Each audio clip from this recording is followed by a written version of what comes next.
Welcome to Watch, Review, Repeat. This is the podcast where two best friends discuss the latest in film and television and then do it all over again the following episode. My name is Colton Brown. Joining me, Mr. Andrew Meadows. I am here. We are here. Hello.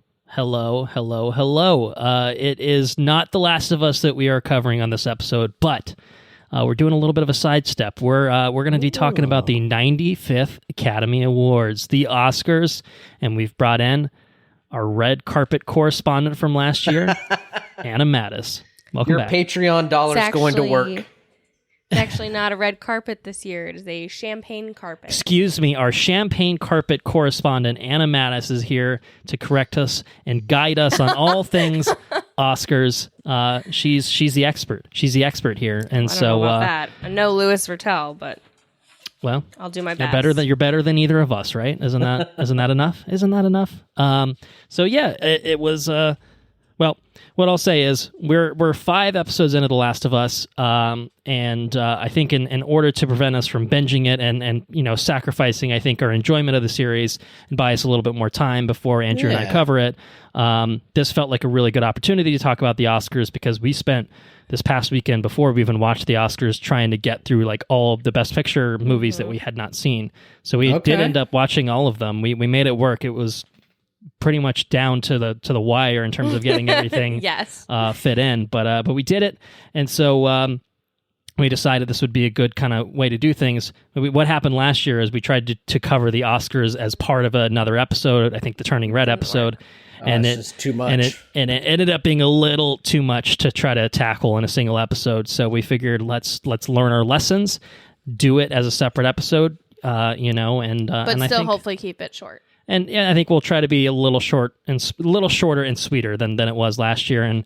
fortunately, and this is somewhat jumping ahead to the Oscars, we don't have a single inciting incident that happened during the telecast that will dominate the conversation. Also, I'm going to keep you on task. Let's go. All right. So kind of, I guess we're it's not really a bonus episode. It's not really a special episode, but we're going to basically treat this as a news kind of episode, more or less. So we're going to get right into it, really, and just talk all things Oscars, the 95th Academy Awards. So let me ask you, Andrew, before we really totally get into it. Yeah. Did you end up watching any of the Oscars? I'm sure you've seen some of the winners and taking a look at that, but did you actually watch any of the broadcast? I did. I tuned in. I forgot what I had watched. I think you were watching maybe Massive Talent, The Unbearable Weight. Is that what you watched? Great movie. Same night? But yeah, I think that. I feel like you sent some reactions to it, in our usual text chains and such. I think that's what it was. And then it was over, and when it was over, I turned it on, and visual effects, I think, was the one that I saw. I caught one award, really, and that was it. And then you turned it off, or did you keep watching? No, we watched something else. I can't remember. You just caught a little bit. You saw the stage setup. You're like, some fancy looking people dressing all fancy. And then I saw Avatar a bear. 1. There's a bear on stage. Okay, there was a bear on stage. That's right. And I said, "Oh, this is the Oscars, I think." And then that was. Is that what this is like? Is there usually a bear on stage? I don't know if that's normal. Yeah, I guess we're talking about it. I don't think the couple of jokes that we're not there yet. We're not there yet? Okay. We're not there yet. Well, where are we? The champagne carpet. Okay, we're going to go in order of events. Is that what's happening? Okay. First thing we should talk about what we did to prepare. Yeah. Because I think that's important. Okay. I think obviously we had all seen some of the movies already. Right. A lot of movies we covered on the podcast. Andrew, did you see Everything Everywhere All at Once in the theaters? Yes. Yeah, I think we covered it. We did an episode on that. You did cover it. Okay. Yep. And obviously we also saw that. We also saw Avatar and Top Gun in theaters. And we had watched Banshees a couple weeks ago. Well, there was a few, I think, that we tried to cram in before Andrew and I did our year in review episodes that we did. Gonna do ones that we would love. So we tried to watch as many as we could in preparation for that, but there were still some that then in the meantime, escaped our grasp. Last week, let's see. So we started with Tar. When did we watch Tar? Like Wednesday? We watched, So I talked about Tar a little bit when we did Creed, and that would have been the only one we had watched at that point. And then I think we watched quite literally 5 over the weekend, like leading up to the actual Oscars. That is correct. Yeah. So on Friday, we watched Triangle of Sadness. Right. Okay. Which, well, we'll get to it. But we watched Triangle of Sadness. Then Saturday, we watched triple feature. All Quiet on the... Well, almost 2.5. That's right. All Quiet on the Western Front, Women Talking, and the first, half of Elvis. Yeah, roughly. Yeah. And then on Sunday, we had to run some errands, and then we came back and we were a little late getting those done. And so we came back and finished Elvis, and then we watched, an hour of The Fabelmans, and it was time for the red carpet to start. Champagne carpet. The champagne carpet. I'll get it out of the way right now. They should not do a champagne carpet in the future. It made everyone look washed out. It got dirty as the night went on. It was dumb. There has always been hide stains as well. Yes, there has always been a red carpet. There's a reason people say roll out the red carpet. They should have kept it the red carpet. It was stupid. It's one thing if you're the Golden Globes. It's one thing if you're the Grammys. You're the motherfucking Oscars. Have a red carpet, please. So anyway, what we did is we started watching on cable and we paused it, and it'll let you keep it paused, live TV paused for up to 25 minutes or something. Oh. So we would watch 20 minutes of The Fabelmans, come back, start to watch the red carpet, fast forward through the commercials and the dumb interviews. Man.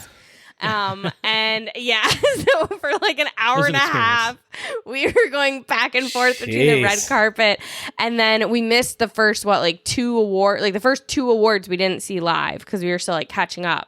So we finished The Fabelmans, I think at 8. Oh, we 15. Finished. I think we. Yeah, we finished at something 8, like that. 10, 8:15, and then we weren't actually fully caught up to where the Oscars were until 9:15. So it was really only at 9:15 that we were watching live. You were seeing the winners as they happened, but I was getting spoiled on Twitter. Yeah, she was on Twitter by a couple of them. But so that was the lead up. So we had been watching movies all weekend. Most of them were fresh in our brains. And literally, that was the other thing we stopped to do. As soon as we finished The Fabelmans, we stopped and we filled out our predictions. Ballots. We did ours both who we wanted to win and who we thought would win, because it wasn't the same for all of them. So that was all the prep leading up. So I did see most of these champagne carpet, the red carpet looks, live as they happened. But some of them I saw more of later, but I have thoughts. And we sent a link over to Andrew so that he could look at the looks, so that he's in the know. He knows what's going on. Maybe he has opinions of his own. We'll find out. All right. So maybe he can scroll to reference the ones I'm going to talk about. I think first I'm going to talk about the worst looks, and then I'll talk about the menswear. There's a few interesting looks that some folks busted out. That's for sure. Yeah. All right. So let's start with what I initially thought was going to be the worst dressed. And again, this is based on my opinion. I know that I'm not necessarily the most fashion, whatever. But I am. Oh yeah, you know. Yeah. Well, so we have Mindy Kaling, sponsored by Ozempic. I thought she looked dumb, and also she sucks. So it made, I think that always affects it, how I feel about something. If I like you and you look good, I like it even more. And if you wear something shitty and I hate you, I hate it even more. What's this woman's name? Mindy Kaling. She's on The Office, The Mindy Project. She did that horrible new animated Velma show. Mindy Kaling. Oh, yes. I see her dress. Yeah. Okay. So there are aspects of this that aren't bad. But there are other ones that are. I think having a mesh panel between the bandeau and the bottom just makes it look like she has weird wrinkles and tan lines. I think the sleeves look fucking weird, and it looks like she's in some sci-fi show as the the creepy android who greets you when you arrive on the planet. Some Westworld shit. Right. Or like Camino, honestly, was reminding me of. Yeah. I mean, like, obviously her hair and like makeup look fine and her earrings are good, but I think she thought that this dress was like so cool, so trendy, because then for her, when she presented, she changed into the same dress but in black. And I just doubled down, huh? I just despise this dress. I think it's ugly. I think it's well fitting. It's not ill fitting, so she's got that going. It's kind of weird how there's like flaps at the waist, almost. Yes, like, that too. Almost like, you know, it's exposing the mesh. Right, like it's pulled down. Yes. Yeah, it's kind of weird. Yeah, it's just a weird dress, and also I don't like her. She's weird in that she, like, you know, basically assaulted Lee Pace on the set of her show, told her writers that she'd fire them if they told anybody about it, and then like bragged about it and made a joke out of it as if it was some funny thing instead of like a gross predatory thing. She sucks. Didn't know anything about that. Yeah. I don't think she's very funny, though. And she made that Velma show, which is enough for most people to just completely discount her in any way. So, and so that was kind of in my mind the worst dress. But we saw one in full as we were reviewing, and this might actually be the worst. And that is Melissa McCarthy. It's Ursula herself. It is so ugly. I had just been talking about how Cara Delevingne had this beautiful red dress that looked great with a champagne carpet, and it was nice because even though it was vibrant, it wasn't like bright tomato red. This is bright tomato red, and it's ugly. The bottom half of the skirt, it looks crazy and messy and stupid. The top half, I said, looks like what a secretary in 1982 would wear into the office. The high neck, the high shoulders, pads. Yeah, like the big sleeves, the big you know, bands at the wrist. I don't know. I just think it's ugly. I think it makes her look really pale. I think her hair looks messy. I just think she looks terrible. What did you say? She looked like a box? Yeah, like it's mix very turns boxy. into her box. Yes. It's not a good look. Yeah, I hate this look so much. I don't like it.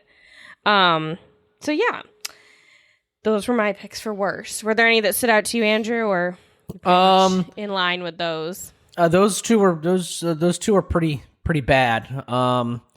For overall looks, Shirley Kurata. I think she resembles the Incredibles costume designer. Is that the red, but in red? Yeah, it's right? the red with the red glasses. Yeah. And wait, if you don't have any other picks for are you just doing worst right now, though? Right? Yeah, these are just bad. Yeah, bad so it's looks. Bad. Okay. Yeah. Tell us your other thoughts on. And I don't know. I probably shouldn't say anything, especially on the air, because I don't know if there's actually a condition present. But Andrea Riseborough, is that right?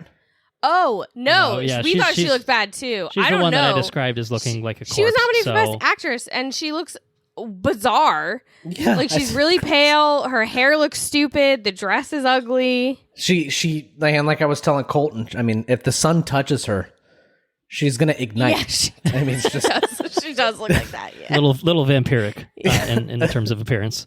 Yeah. No. Also, now Tim's has it's a Tim's appearance was Tim's is dressed. Why would you wear this to an awards show? That's what I'm saying. Like on its own, like I'm looking at her it's right neat. there. Yeah, it's cool. But she sat in front of somebody all night. They listened to the Oscars intently behind her. If you watch, they show the two people behind her like peeking around, trying to see around. It's so rude.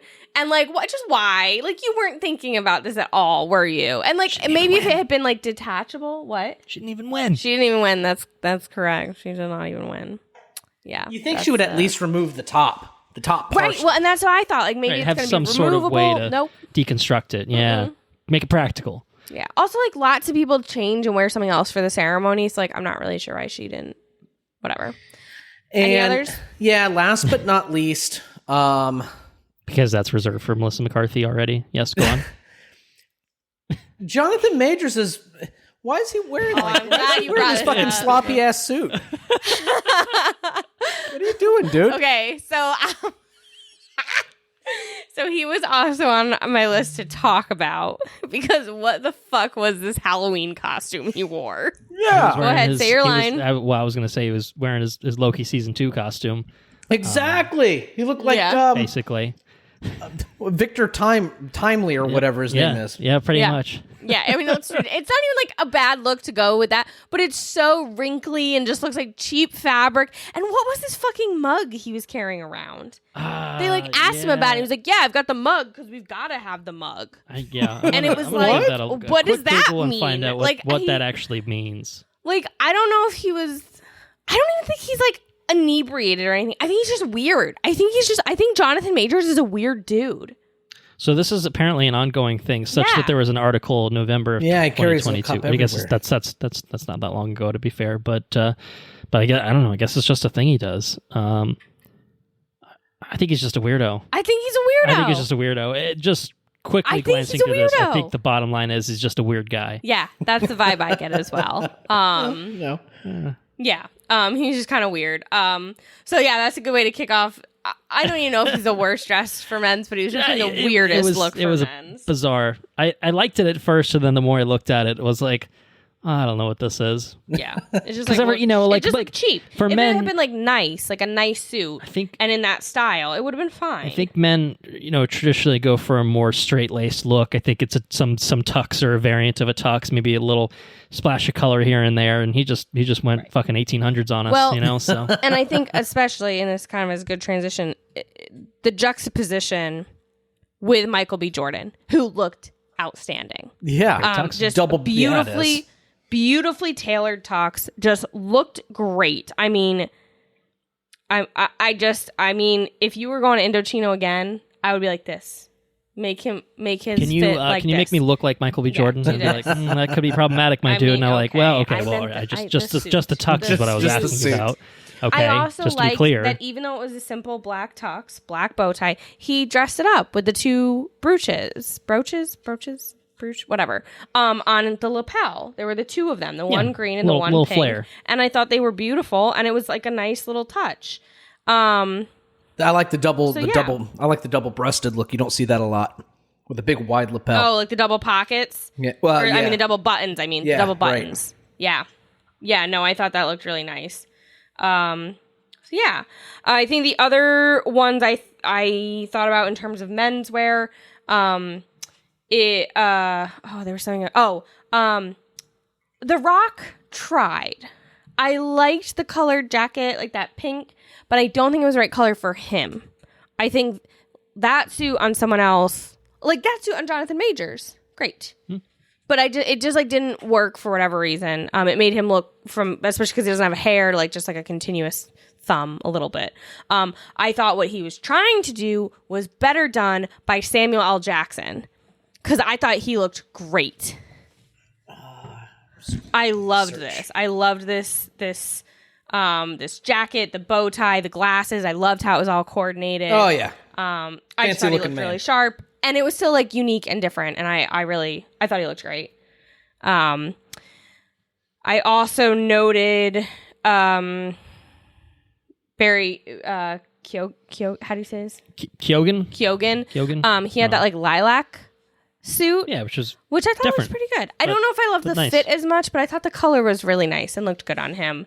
Another purple suit was Troy Kotzer, best supporting actor of last year, wore this beautiful purple like velvet looking jacket and then had this really great pin of like I love you in sign language. And so that was really cool. And I also thought his partner who was, walked the carpet with him, looked pretty good too. I liked hers. And I thought they looked nice with the jewel tones next to each other.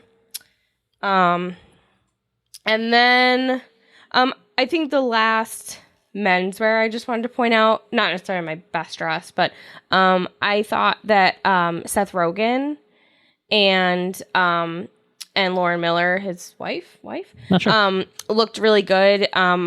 I think this was on Vogue, not Vanity Fair, but he wore gray pants. with his tux, which I thought was really different, like almost like silver. And I had like a cream colored jacket and then the silver bow tie. And I just thought it looked really nice and really different.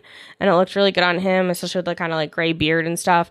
And then, I really actually liked his wife's dress a lot. I thought it was a beautiful color, really fun, like 20s flair. I thought they both looked really good. Yeah. Does that bring us to best dress of the evening? All right. Is that where we are? I'm going to give my runners up first. Just looks I really liked, but weren't necessarily my favorites. Okay, so this is a weird one, which I still can't decide how I feel about. And that's Ariana DeBose. When I first saw this dress, like on the screen for the red carpet, pre-show, whatever, I thought it looked really cool. I loved that it was like these gems and these jewels, but then also this really pretty fabric draping around her shoulders and like the train. I don't think it photographed well, so I'm kind of changing my opinion on it. But it was a really cool dress, and I would love to like see it in person because I thought that it looked really good over video, even if it didn't necessarily photograph well. So that's kind of in between there. Another one, Jessica Chastain. I really liked this dress. I loved the black like outline of the neckline and then the train. Like I thought it was just fun to have those kind of pops of black against the glitter and silver. Yeah, it's a nice dress. Yeah. Yeah. And then let's see what else. Oh, Sandra Oh. I loved this color on her, especially with the lip and the jewels. And I just thought the fabric draping was really pretty. And it just looked like something I would want to like flow around, you know, like it's so flowy. I'd want to like swish around in it. Salma Hayek. I loved this color on her. I just thought it looked absolutely beautiful. She always looks good. She always wears a dress that fits great and just looks like it moves really well. I honestly, I just feel like she always wears great things. Who else? Cara Delevingne. Mm-hmm. I, especially given how, you know, several months ago, everyone was really worried about her. She didn't look so good. I thought she looked great. I thought this dress was really fun and beautiful. And I think sometimes when you see these big, you know, poofier dresses, they look cheap or they look really wrinkled. And I thought this looked great and it looked, you know, elegant and luxurious and glam. And I loved the color. I thought it was beautiful. Really liked that dress. Who else? Janelle Monáe, I thought wore a really cool dress. She also always looks great, but I thought the orange color was really pretty. And again, like the silky fabric could have looked really cheap, but it doesn't. It looks really elegant, really cool. I thought the choker looked great with the bustier. I thought the bustier could have boosted a little bit more. Like I was like a little worried about it at times. But I thought that like her jewelry was really beautiful and tied together nicely with the choker. Janelle Monáe. Yeah, it's a good looking dress. She looks good in that. Yeah, she looks great. Am I down to my top? No. Okay, a couple more runners up. One is, Halle Berry was wearing this like rose dress, which I just thought was really beautiful, really cool. Looked great with her hair. It just felt like it was all kind of tied together. But this is one of those examples of like this just because you have like this white background and the champagne rug that just looks like gray. She almost kind of just blends in. Yes, like this would look so much better on a red carpet. It would pop against the red. It would pop against the red. Yeah. And then Michelle Williams, this dress I thought was so her and so like kind of whimsical, but really elegant too and really beautiful with the like cape. It was almost like a cloak. It was really more like a cloak. And I thought she looked really good and very her, and she looks like comfortable and, you know, like at ease, I guess. And then I think that brings me to my top three. Okay. I think it does. Let's hear it. So my top three, and this is no particular order, you know, it's just my top three. One was Kate Hudson. Yeah. I loved this dress, and it was really cool when she presented the like sleeves came off. So it was just like the spaghetti straps. Like those like roughly sleeves came off, which I thought was awesome. I thought the train of it was great. I thought she looked great. Just just a really pretty dress and really different. Like, it just felt really unique. And then Monica Barbaro from Top Gun. Yeah. I loved this dress. I thought it was so cool. I thought it looked great on her. I love the two colors. I love the kind of, softer, drapey fabric that was in the middle, and then these big poofy skirts, and this beautiful like wine kind, not even wine. It's like, I don't know, berry. It is beautiful. The colors were so good together. I just thought executed really well. Just a really cool dress. Just beautiful. And then I think she might actually be my number one is Angela Bassett. I loved this dress. The purple was so great. It looked so good on her. Her hair, her makeup, her jewelry just all looked great. I loved her little purse, the little like sparkly ball. Yes. It just was so cool. And the flair, the drama of this dress, I just loved it. It looked great on her. I wish I could have seen it on stage. Spicy. I will co-sign for sure. Angela Bassett, I thought she looked fantastic, but I thought Monica Barbaro's dress was just really unique. Color pairing that I feel like you don't see a lot, and just the actual style of it it felt unique and different, which is kind of what a lot of celebrities tend to go for with these things, and I think a lot of times that's just stupid looking. It's like avant-garde. Or like, I'm like, fuck off with that kind of thing. And that to me looks really nice and unique, while still being like, just, I don't know. Pretty. Like, pretty. Yeah. Yeah. Pretty's a good word for it. So, yeah. That's all I'm going to say on the fashion side of things. Andrew, any other thoughts? Anyone stood out to you that we haven't talked about, haven't mentioned? I like the simple dresses, rainy Simple's good. Koali. Rainy Koali. Okay. And I just passed another one. Vanessa Hudgens. Good looking dresses. They're just, underplayed, I thought don't do too much sometimes. Vanessa Hudgens' dress was cute, but I thought it was too casual for the Oscars. Maybe so. Yeah, you're riding the fine line. You got to do something different and, a little bit more upscale, but no. What happened? She just saw a picture of your eye. Oh, yeah. I was trying to go to the link.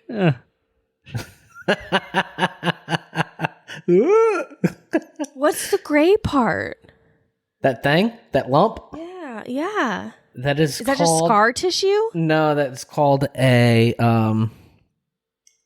scat. I was going to say scadrial. That's not right. And that's the thing that's making your eye hurt so much? That and the eye pressure. And they can't remove that thing? Well, they can, but it wouldn't help with the pressure. You'd still have the pressure. And I can't see anything out of it anyway, so I'm just going to... get rid of it. I'm going to get it removed. That's it. Are you going to do it then? Yeah. It's called a sclera ectasia is what it's called. Sclera ectasia. What's it like made of? Like it's like a hernia. It's like a hernia, but on my eye. Oh, but so all the guts and stuff in my eyeball are pushing through the all the pushed white together. Yeah, Mm-hmm. yeah. And there's probably got to be some scar tissue in there too, right? From when it happened, right? Oh yeah, my eye's riddled with scar tissue on the inside. That's why I had a retinal detachment. Right. So it sucks. Yeah. Sorry, man. But I'm glad that somebody finally gave you the answer you'd been looking for, and yeah, he's like, there's no sense in working on with this. Just you'll be happier with it gone. Yeah. Sorry, that was a full-on tangent. I was just trying to pull up the link so that I could see who you were talking about. No, that's all right. Sorry, I was just caught off guard with it. Yeah, Sorry, I imagine so. So Rainy Quali. How do you spell that? Oh, I see. No. Oh, yeah, I didn't like that dress. That's simple though. They're simple. Fine. Don't get me wrong, Kate Hudson's. And so you probably loved Emily Blunt's. Yes, that which I thought looked great. I thought Emily Blunt's was a good combination of simple but elegant and so fancy. I loved Emily Blunt's dress. And you already mentioned all the really good, Janelle Monáe.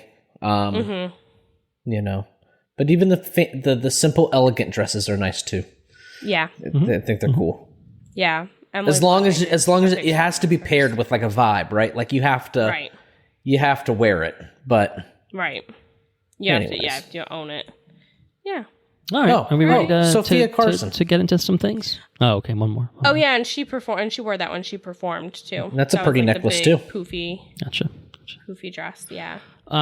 Well, before we get to the winners themselves, Andrew, I feel like we cut you off a little bit earlier for the small amount that you tuned in. Maybe you weren't digging the jokes. How did you feel about you liked the jokes? You did like the jokes. Maybe no. I thought what little bit I saw of Jimmy Kimmel, I didn't think he was very funny. Well, hold on. Did you see the one where he was joking about editing your dad's texts?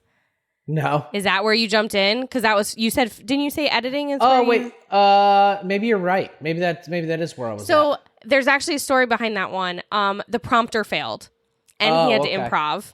So he that wasn't part of that wasn't supposed to happen. So I thought those lines were kind of lame too. And I was like, this is... And then I read today that it was because the prompter failed. Okay, so then the real story here is that Jimmy Kimmel himself, not very funny, but reliant on his writing writers, staff, very who funny. Include Louis Vertel, who is the human encyclopedia of Oscars knowledge. Like, you ask him any question about, like, who won the Best Supporting Actor Oscar in 1972, and he'll tell you. And if it's like, how many people have won more than one Oscar and who are they? He can name them all for you. Like, he knows. He's like the sportcasters that pull random sport facts. Yeah, from like 50 years ago. Yes. Yeah. And he's one of the writers for Jimmy Kimmel. So I attribute in my head all the good lines to him. But, I thought the opening monologue was like fine. I don't know. Yeah, I thought it was fine. It wasn't amazing. Like, I loved when, Anne Hathaway did the thing with Hugh Jackman way back in the day. But I thought it was fine. Well, I feel like our most recent comparison point is last year. And there were 3. Yeah, I think last year was just a messy production all around. And I thought that this year was a far cry from it. Again, putting aside on stage incidents and whatnot. Yeah, I thought that the production here was pretty well done overall. The stage design was very Loved very again, nicely done. Loved that. And I thought Jimmy Kimmel was a pleasant, if not perfunctory, kind of host. And I thought he delivered the jokes well. There was a few digs at Tom Cruise and. That was funny. He was digging on Tom Cruise. So he was supposed. Well, but here's the thing: they had a section written on Tom Cruise a few days before, and it was basically about bringing people back to theaters and revitalizing movie theaters and all of that. And then when they found out 2 days before that he wasn't going to come, they cut. That was 2 minutes that they cut, talking about that because they were like, "This doesn't really make sense if he's not there." And it's weird that it is shitty that Tom Cruise and James Cameron, who were so fucking up everyone's ass about going to the theater, couldn't fucking go to this theater to go to the Oscars. I just thought that was fuck those guys. I don't know. I just so pretentious. I thought it was shitty. Just because they weren't gonna win, whatever. Whatever. They both sort of won in ways, you know what I mean? But it turned out. But yeah. I don't know. Some of it was good. I mean, I liked that he brought up Matt Damon because he has Matt Damon's guff. He's physically incapable of not bringing up Matt Damon. I thought the Nicole Kidman escaping the AMC gag was good. So yeah, I thought it was overall. I was happy with the production of it. I thought it's funny well that I tune in. I'm like, this guy. The fuck is this shit? What is this? Right, this isn't funny. Yeah, exactly. It's when the thing's broken. Why is there a bear on stage? What's going on? Yeah. So this shit's crazy. I'm gonna watch something else. Oh my god. Yeah, but I thought it was beautifully done. I think there were a couple of things with the clip show part of it that I thought were meh. Yeah. I thought that I was frustrated with the cinematography clips because they were showing the cinematographer doing stuff, which I find that interesting when you're talking about director. I like to see what the director is doing. The cinematographer, it's not about what they're doing, it's what they're showing you. And I thought these films that were nominated for cinematography had so many beautiful shots, and they didn't fucking show any of them. All Quiet on the Western Front had all these beautiful That's a stunning points movie, where it would right? just be, and it would just be one shot of the countryside or the trees or the trenches or whatever. And it would just hold you in that moment looking at it. And they didn't show any of them. Oh, Yeah, that movie. that was bizarre. Yeah. That movie did how a they really, presented really certain things. awesome job of capturing portraits of people, and just showing like the brutality of war. That was an awesome shot movie. Did I give that best cinematography for the year I don't in review? recall, actually. I don't know if Had he you did. seen it yet? Yeah, Andrew had seen you it, and obviously this is one that we had only now seen recently. So It was I either did that one or I did Banshees. Yeah, I can't Banshees recall specifically. I mean, there's a few good contenders to be fair, so there's no real wrong Remember, that was a answer, beautiful for that one. shot movie though. But definitely a strong contender. All right. Well, and another thing that I guess along those lines was you mentioned in years past, like when they do like the script, I loved when they used in to the do script, this. they would actually show portions Like of the side script by side, side the by side script with moments as from it the was movie, and happening. it's like this is just like scenes they're showing, and it's Right, like fine, it's like kinda dumb. when they're presenting the best picture stuff, you get like a kind of little sizzle reel from it, like that's fine, but it feels like But I some of liked- these I like liked it would in the actually be past. interesting to see. Right, and I liked it in the past because I parts think of it it. showed a few different things. I think it showed one how much of the scene that you see is really written there, like how well it translates, and then also a lot of times they do like the narration, because with these scripts aren't just dialogue. There will be a paragraph in a script that's like, character one looks up slowly, looking into the eyes of the other, and behind those eyes it shows that it's written in there. Like there's direction almost written in the screenplay, and I used to like seeing that, and I feel like they did that more than one. Like they used to do it all the time, and now they don't. And I think that's something that they should do.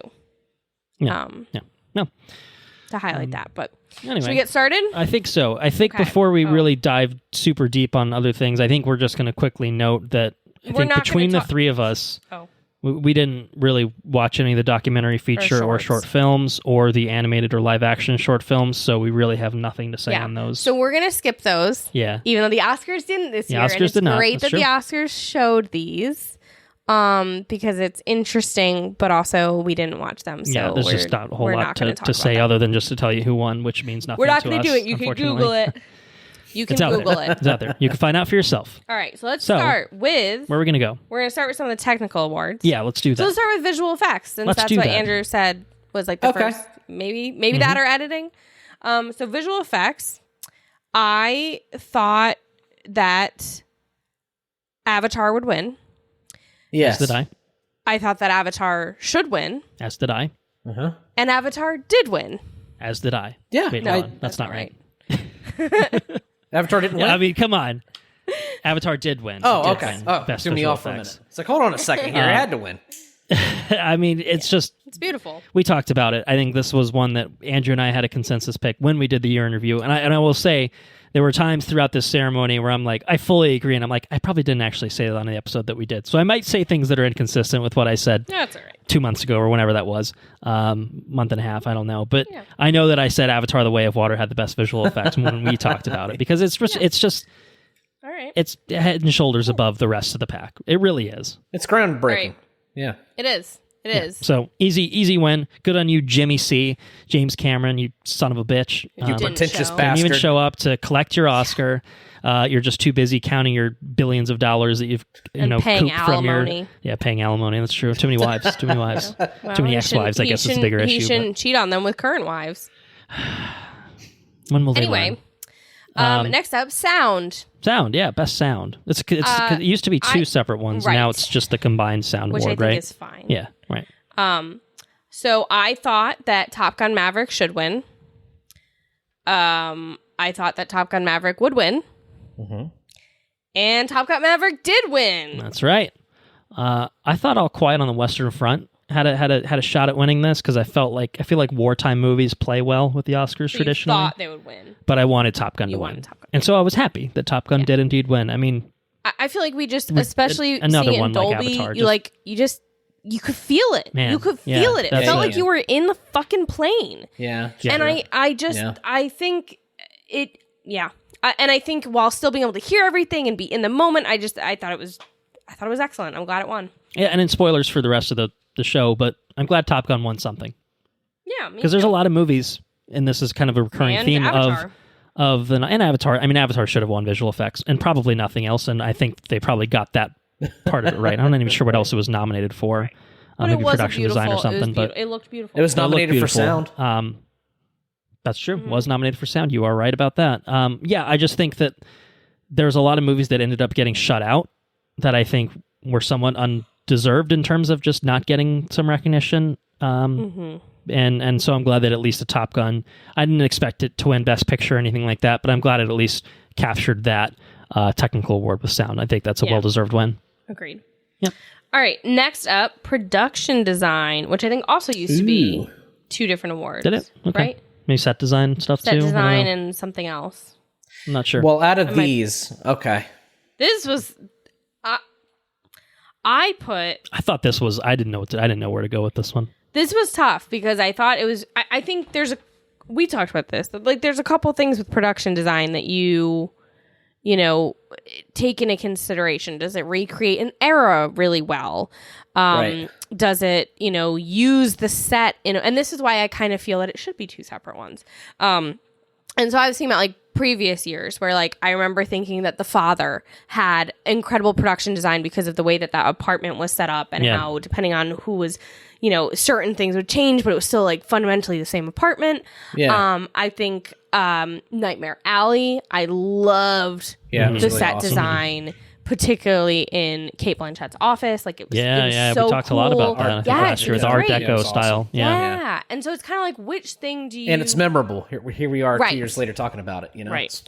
Yeah. And so I thought that The Fabelmans would win because I felt like that was kind of the same feel of The Father. Like there's just so much that went into the costumes, the house, the cameras that he uses in it. There's so many things there that they had. I mean, there were productions within the production. He's making movies in the movie. Yeah. And I felt like that was something the Oscars were gonna like. I personally wanted... Oscars tend to like movies about movies or making movies, Not although this year. which is another argument, I guess, for Not this Babylon fucking being year. nominated here. To be fair, but this fucking year. And then I wanted Elvis to win because I thought Elvis did just such a I mean, they recreated Graceland and like the International Casino and Hotel looked so cool, and watching just how they recreated this huge ballroom and recreated the apartment and recreated his house and like I just felt like there were so many things in Elvis that I was impressed with the way it looked and like it had been created. Yeah. And so I that was what I... Well, turns out everyone's wrong here. It's All Quiet on the Western Front. Which that wins production design. If I was given this selection, being that I've only seen 2 of these 3, or out of these 3, Lord have mercy, I've only seen 2 out of the 5. I would have picked All Is Quiet over Avatar. I would too. I would pick All Quiet over Avatar. Avatar didn't, design or... I mean, I guess it did, but like it's all visual effects still. It's still all visual effects. And not to like... okay, well, because of limited choice, I guess I'll pick that. All Quiet on the Western Front was truly remarkable. I mean, the set design was awesome. I mean, just in the costumes alone, you have that whole sequence in the very beginning about the use of the soldier's uniform. Yeah. The fucking mud hole where he kills that one soldier. You know what I'm talking about? Yes, the front. Yeah. Where he stabs him. Man, I mean, and it's a simple. It's those trenches and everything. They're fairly simple landscapes. And again, this is something where I feel like it should be separate because I think that the skill involved in like building a mud hole that's going to properly show this intimate moment between enemy soldiers, I just think is a very different skill from like artfully recreating a house from the 1970s. Yeah, that's very. I mean, it's and totally, a camera totally that's different skill. Like, and I do kind of feel like they should be separate because I don't know. I just feel like in a lot of ways they're different. It's different things that you're evaluating. And I mean, I think maybe like the reason I think sound got combined is because it kind of felt like no one really knew what the fuck the difference was, and almost maybe at a certain point it was that where it's like, well, set design versus whatever production design, like, is there really a difference? Let's just do one, award that houses everything, and maybe you kind of lose the subtleties of what each actual particular thing represents in terms of the types of skills that go into to really making it successful. So I don't know. It used to be set design and best art direction. Okay, yeah. I mean, those are kind of different things. Yeah, for sure. And they I agree. combined it. Yeah. So, and I think that's and silly. costume design is still separate. So right. And I think that could arguably get lumped into production design. I think why that's what wouldn't we it be? do is Yeah. Right. Production design. Yeah. So, arbitrary, I think, divisions, but how I feel about that. All right. Next category. Next category, where are we going? Let's go to costumes since we were just talking about it. Okay, costume design. All right. I had a solid prediction of thinking Elvis would win this one. I can't find it. Wasn't that solid as it turned out. Where is it? Oh, it's on the first. Sorry. Couldn't find it.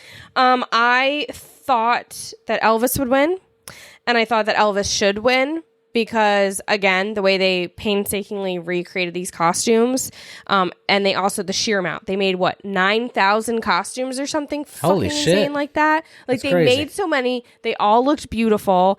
They all looked great.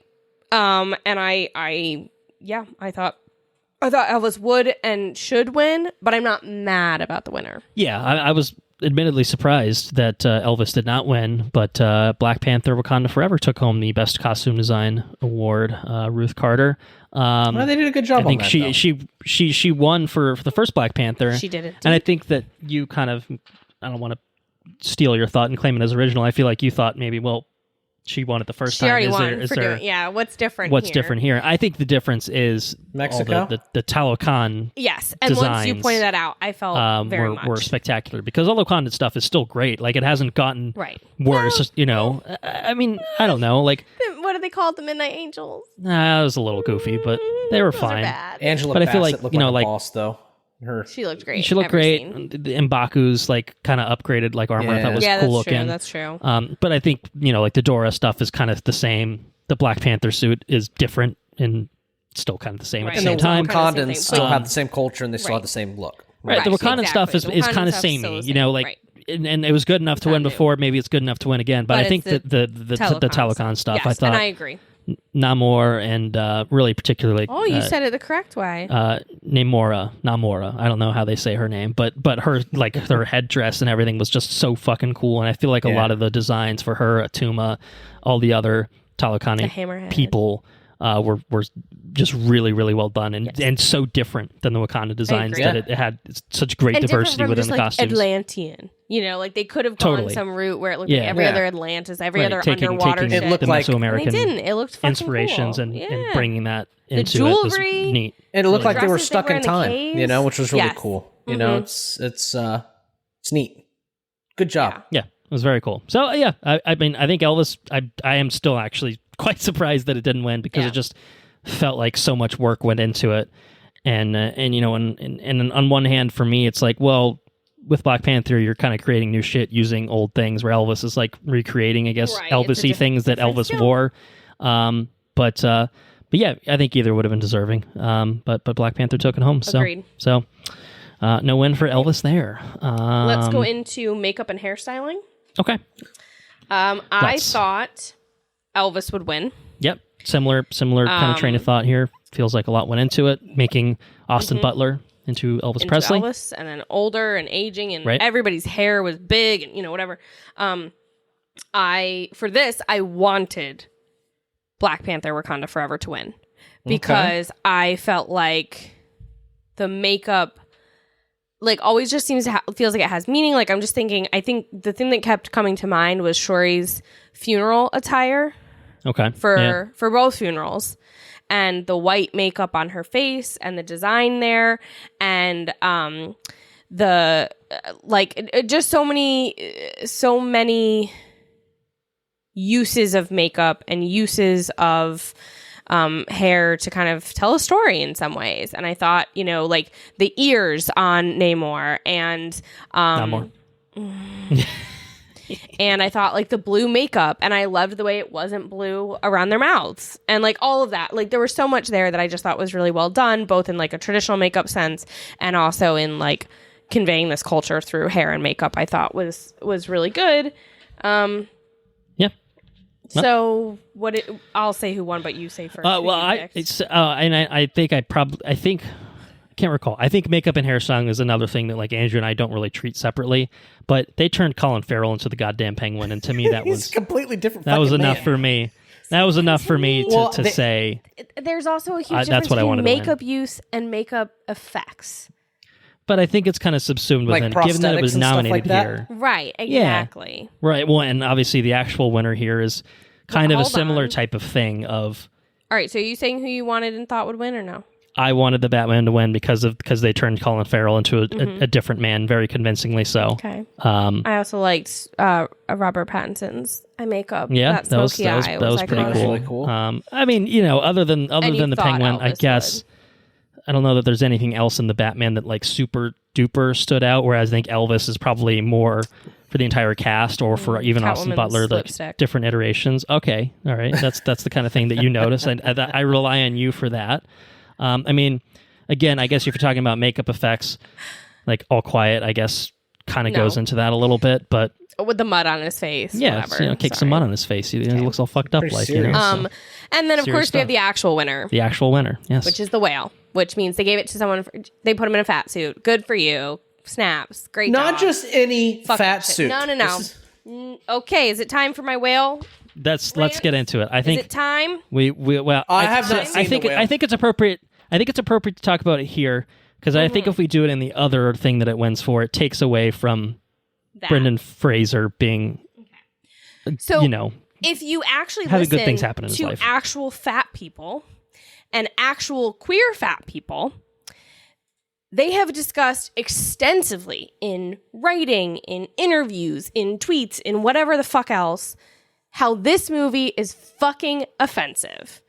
That it is hateful and it is fucked up. And even though there are good performances and there may be a good message, putting a not fat person in a fat suit is not okay. Like on so many levels, not just in terms of like, oh, this is insensitive and like, oh God, how dare you put so, no, it's fucked up. It's fucked up. And if you are someone who doesn't understand that, then I would encourage reading actual fat people and how they feel about that. But also I'd say if you wear a standard size,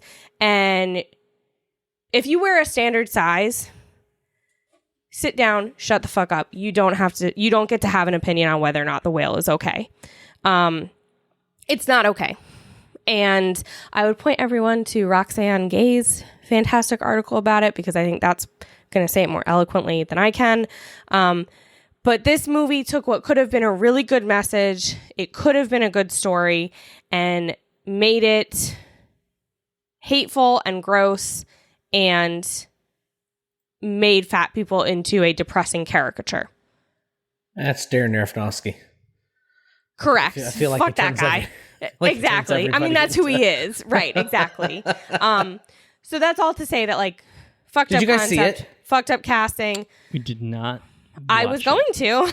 Well, yeah. And then I read, I after reading this article, was like, I'm not giving it my money. Right, and it's not available to stream, so I think that probably... And I wasn't going to pay for it, and he won't watch torrented things. It's illegal. So, yes, I will say that there are lots of movies that are bad or make terrible choices that still have great acting performances. Mm-hmm. So we will come back to that. But I think the fact that they giving it this award, I think, was the fucking insulting. Yeah. Goody for you. As if like, oh, they put him in a fat suit. As if this hasn't been done 100,000 times before, and just as well. And also, the reason it seems so novel and great now is because it hasn't been done in a while, because somewhere along the way, post Shallow Hal, we as a society figured out that it was fucked up to use fat suits so much. And then Darren Aronofsky just missed the fucking memo, and everybody's forgotten because they've been so taken with Brendan Fraser, who obviously is like a delight and wonderful, and everyone's rooting for his comeback. I just wish it was for a different fucking movie. Yeah. I don't think there's anything else to be said on this front. So I think maybe we should keep moving. Okay. Do you disagree? If you want to keep the rant going, by all means. No, I'm good. I don't really have anything to say. I didn't see the movie. I mean, to me, I'll I think watch it when I can watch it. To me, it's one of those things. I think every other movie here is about the body of work within the film, where there are multiple characters undergoing a lot of makeup and hairstyling decisions that really transform them in some way that's not just sticking Brendan Fraser in a fat suit. Right. Whereas The Whale, to me, feels that's all it is. I mean, it's that's all they're awarding there. I think it's pretty clear because it's just not the kind of movie that is equipped to have a lot of different iterations. Like, I mean, at the same time, like, Colin Farrell is probably in a somewhat fat suit, but not to the same extent for the Penguin. Right, and it's not about making Colin Farrell him fat. It's about making him a different person. I mean, he doesn't even fucking look like Colin and the same thing, like with Austin Butler, like, I don't know, maybe there's a slightly fatter bigger, Elvis suit that they put him in. But it's not about making him fat to make him fat for the plot. He's getting older. Elvis got chubbier. Right. It's just being accurate to the person. What Elvis looked like towards the end of his life, basically. So anyway, all right. I did say something. I said my 2 cents on it. I'm happy moving on now. Film editing. That's a great place to go to. I thought Everything Everywhere would win. I wanted Everything Everywhere to win, and it did win. That's very fair. First of many. The first of many awards for this film, Everything Everywhere All at Once. Awarded, but the first I think I gave Everything Everywhere All at Once. We'll say. Editing. I think in our year in review. I don't know that I think I might have actually given it to Top Gun, because I think for me it was a 2-horse race. I marked it on my sheet, which means that it's law. I said that I wanted Everything Everywhere to win, and I thought that it would win, and it did. But Top Gun had that Herculean task of filming a bunch of planes flying around and turning that into a cohesive narrative. You know what I mean? That's like true. That's a pretty tough task, I think, compared to some of the other ones. But it helps when all the people flying actual planes have cameras in the cockpit. Yeah, but I mean, I don't mean the cockpit sequences. I mean the literal aerial combat, because when we watched that first Top Gun, like, shit's not that coherent. That's true. The first Top Gun is not that coherent in terms of the actual editing of the film. And Top Gun Maverick is a completely different story where it's really easy to follow those aerial sequences and really fluid in a way that makes it feel like it was probably shot that way, but that's not the reality of how they shot all that. They shot hours upon hours upon hours of footage and poured through it. People just flying around through the air. Part of that, I thought, like, I would have been very happy if Top Gun had been nominated for directing. Yeah. Because I feel and again, there were actors going in.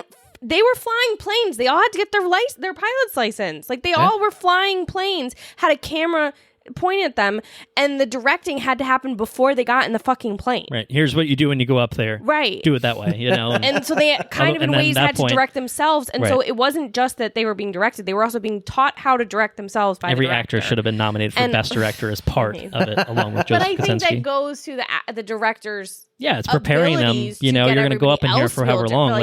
You need to know what the fuck you're doing. Yeah. Like, when I watched that, oh my god, I watched this, like, what was it, like 14 minutes or something on Twitter. I watched this whole, like, little whatever, like, special, like, featurette, whatever, on how they shot those, and I was like, this is so cool. I think Enrique said the same thing to us. Appreciate it even more. Yeah, I think we might have talked about it when we talked about the movie. I can't remember. It was really cool. Yeah, I still have it. Like, it's really interesting. But anyway, Everything Everywhere. I mean, obviously, it was a movie that had chaos, very chaotic film, and yet made taking the chaos and turning it into a product that you can actually understand. Right, and then also just the little that's a lot to do. The little things they accomplished that it. In some cases were visual effects. But, like, I'm thinking about the fight scene in the hallway. Yeah. Where Joy, well, not Joy. Evelyn. What's Joy's other name? Jobu Tupaki was, like,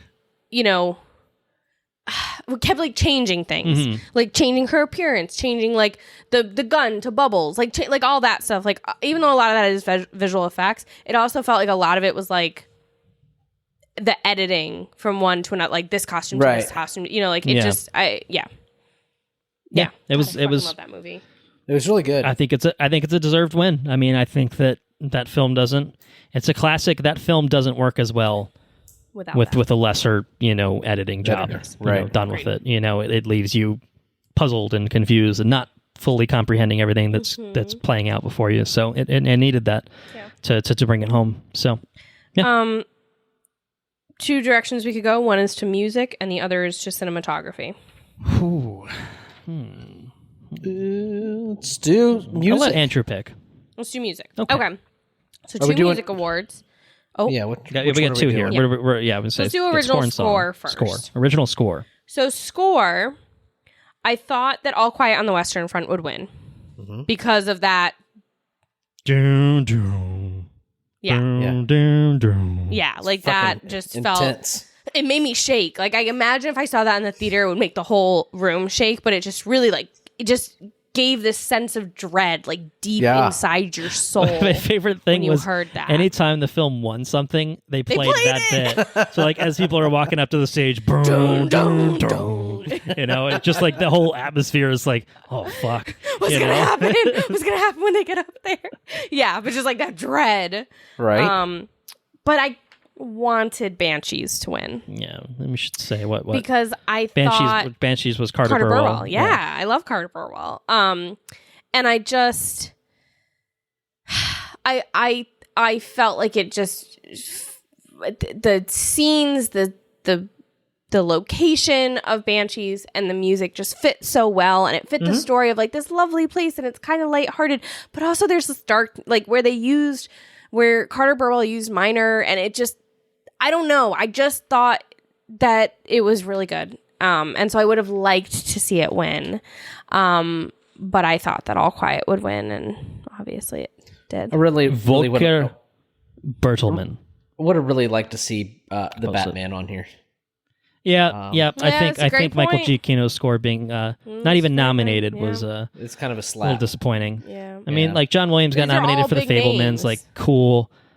I don't specifically remember the score from Everything Everywhere. Me neither. No. But it's not to say it's bad. It's not to say it's memorable. Justin Hurwitz is like anytime Damien Chazelle makes a movie, whatever the music is, you know, that Justin Hurwitz does gets nominated. So samey after a while. But remind me to talk about Sound Lux when we do Catching Up. Because I had some other Sound Lux. Right. And that was great. Sound Lux. Yeah. I don't know. I think what did I put? I think I predicted Banshees, but wanted All Quiet to win, and I was actually surprised that it didn't end up winning. I think for me, I was happy with either of those. In retrospect, because we listened to Andrew, I think it was you that sent a link to Mondo's putting out the Banshees of Inisherin it looks beautiful on vinyl, cool looking set, and so that inspired us to listen to it a little bit, you know, just streaming it.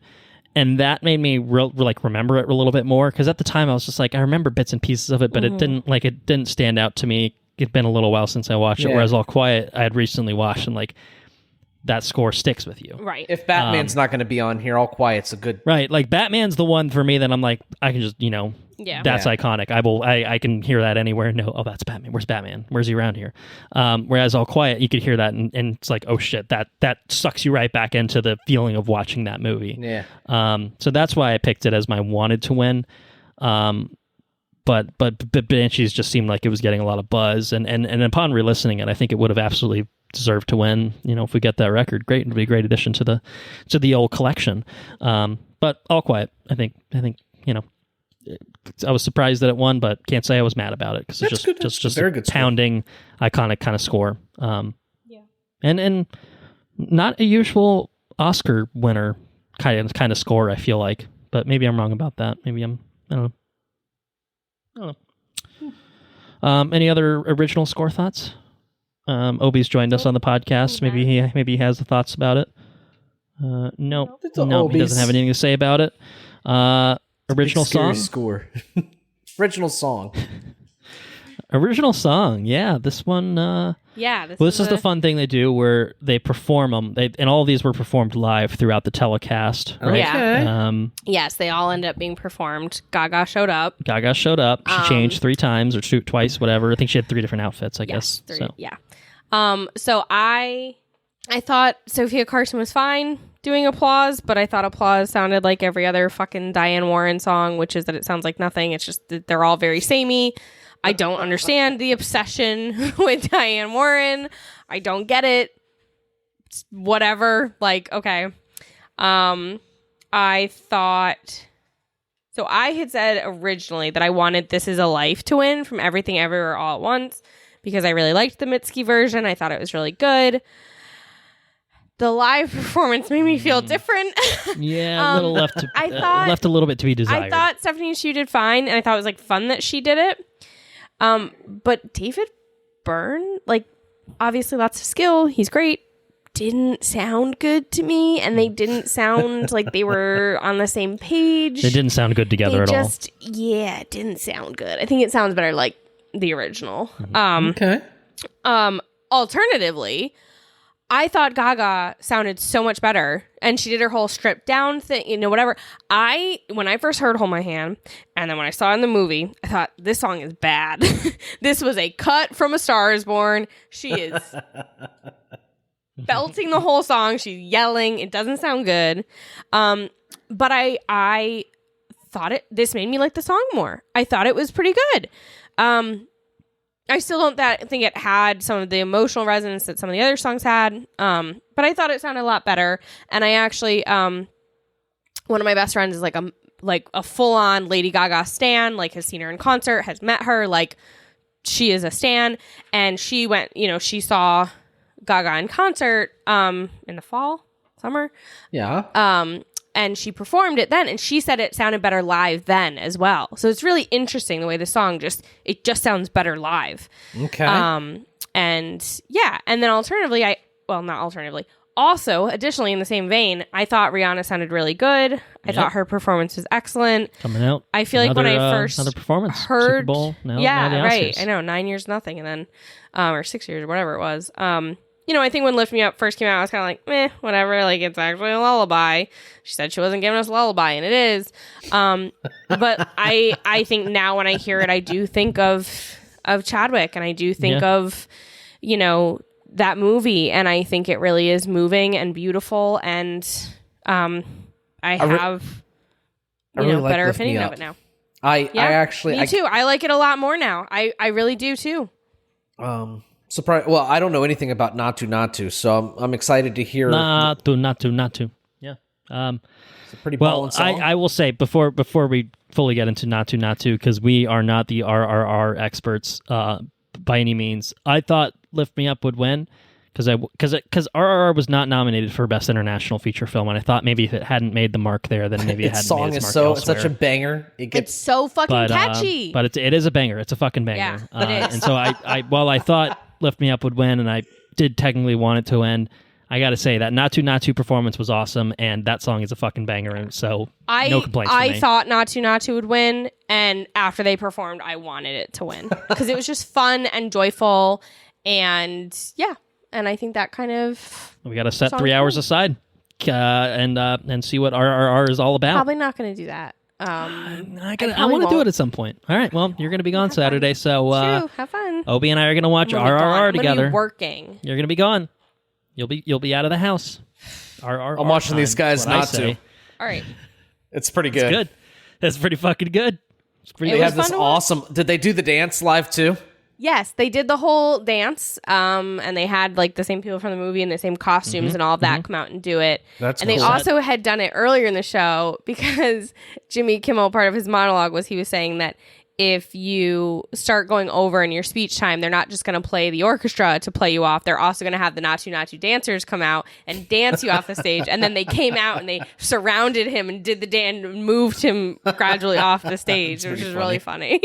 So you should go back and watch the monologue because I think the monologue was like him at his best.